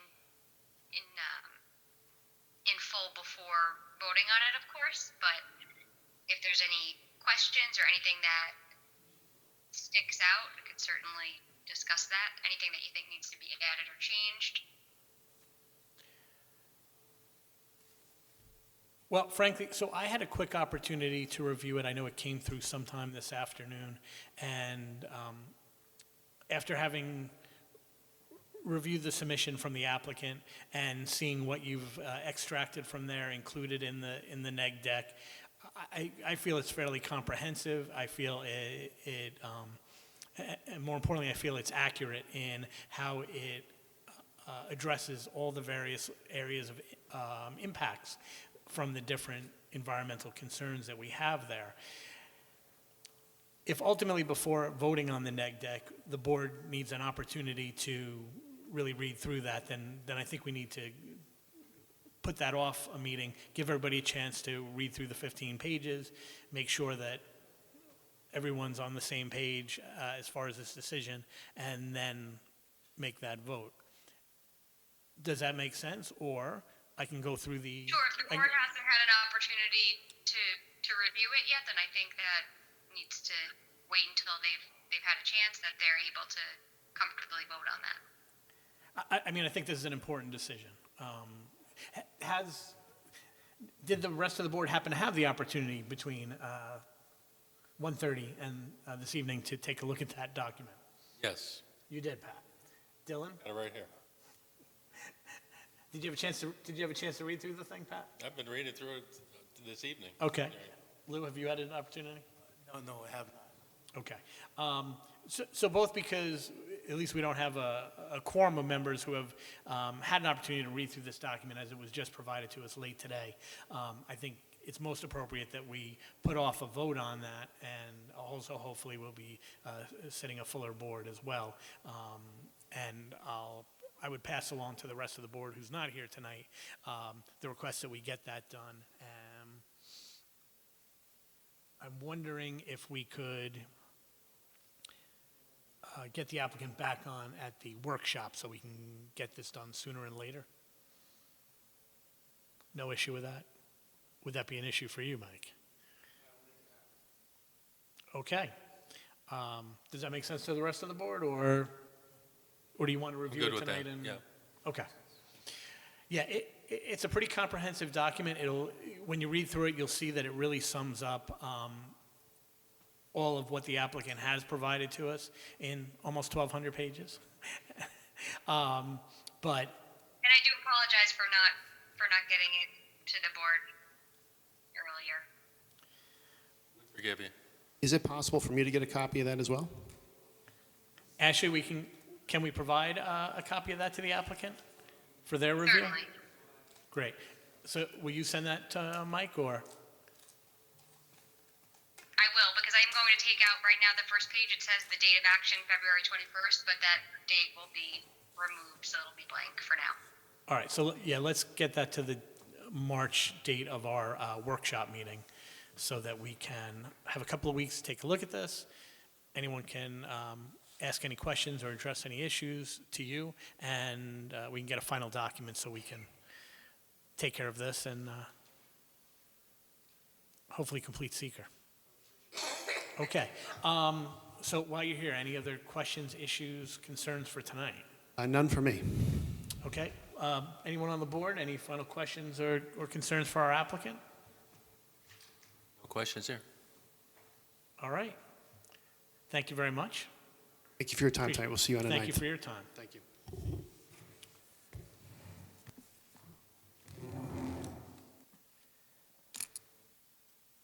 Okay, that's all of our applications for tonight. We do have some minutes, and I'm wondering, Noreen, if you had an opportunity to take a look at the minutes and see if with the board that we have tonight, if we can vote on any of those.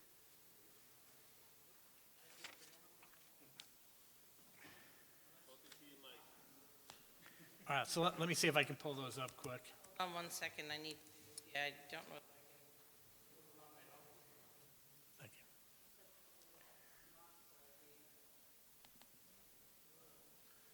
All right, so we have August, October. Okay, the October, so it's the 2 October meetings, the 2 December meetings, and August 11th. Let's see if I get, all right, so August 11th, let's start there.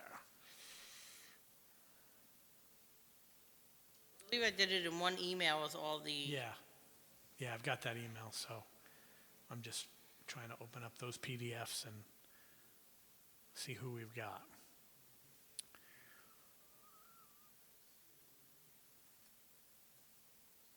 Oh, okay, so that was Bonnie, myself, Pat, Nick, and Steve that night, so we can't address that one. What's the date on that one? That's August 8th, August 11th, perhaps? Oh, it's And I going to be just- here forever. Yeah. We need to bring Steve back, too. That is not what I want.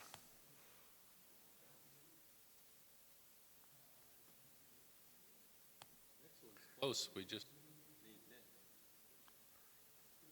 What did you open? October 13th one? October 13th? Yeah.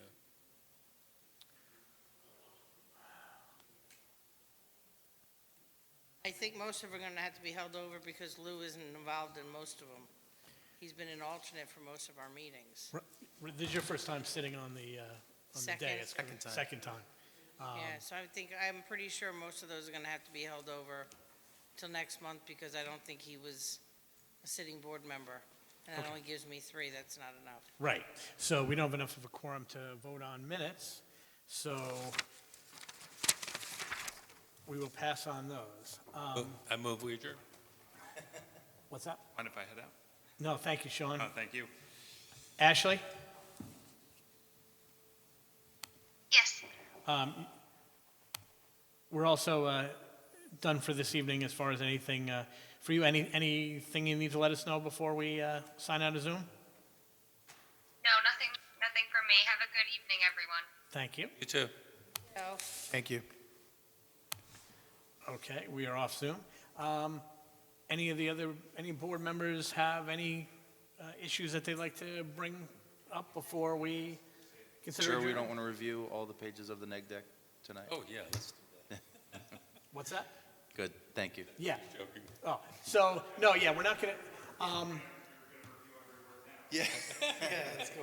You can memorize this. I skimmed the neg deck myself. I didn't see it till after 4 o'clock. But everything in there is reflective of what's in the full environmental and in the commentary and in the addendums. I think it's fairly comprehensive. When you're looking at that, I would ask if you feel like something is missing, or more importantly, if you feel like, by and large, what you'll see is that all the different environmental issues are either not of significance or are mitigated appropriately. Bats and rattlesnakes. Right, bats and rattlesnakes, all the important things. Yeah. If you feel like when you're reading that a particular section, maybe the mitigation isn't significant enough, maybe we're looking at something and saying it is an impact, but you feel it is an impact, I'd point you back to this larger document, take a look at the section on that, read through there, and then if you have an addition, if at that point you're saying, gee, no, I really think we're miscategorizing this, get those comments in and be prepared to discuss your findings at our workshop meeting so that we can make any changes that night. And ultimately, we're at the point here where one way or the other, the environmental review needs to be completed. We either have a neg deck, and at that point, we say, yep, we've done all the review we need to do. We do a pause deck, and this gets turned into an EIS, which is even more extensive, or at least the format changes. And we do this full environmental review, so an even more in-depth look, and that's what we're ultimately determining next. Once that's completed, that, along with our commentary on the project, will go back to the town board and will go into their hands, because then they'll have what they need from us to be able to complete the process of deciding, should we land this overlay district for this application? When thinking about the public hearing and what came up there, the drainage, I think that he spoke to that tonight, and hopefully that will not be a problem. Traffic was one of the things. You had the folks by the lake there and those issues down there. So I think those were the major things. Yeah, so in the email where you'll find the neg deck, there's also what's called the Part 2 EAF, which is the step before this. And Ashley points to in that document what were the issues of significant concern. And you either judge things as a no impact or small impact, or a moderate impact or significant impact. So if it's a moderate or significant impact, those things need to be mitigated, or, again, that might be something that triggers a pause deck. If it's the bigger issue becomes, if it's a small impact, if it's no impact, then it's not something that needs to be looked at all. So she pointed to all the things where it's under that column, but it's a small impact. So we got to say then, is it really a small impact, or is this more appropriately moderate or significant? So those are the kinds of things that you'll be looking at. So you can kind of compare what's in that section of the EAF to what's in that section of the resolution that Ashley has prepared. Make sense? All right, so that's at least so far, our big task between now and the workshop meeting on March something, whatever date Homework. that is. Right? That's your homework assignment for tonight. So with that, may I have a motion to adjourn? Thank you. May I have a second? Second. All in favor? Aye. Aye. All right.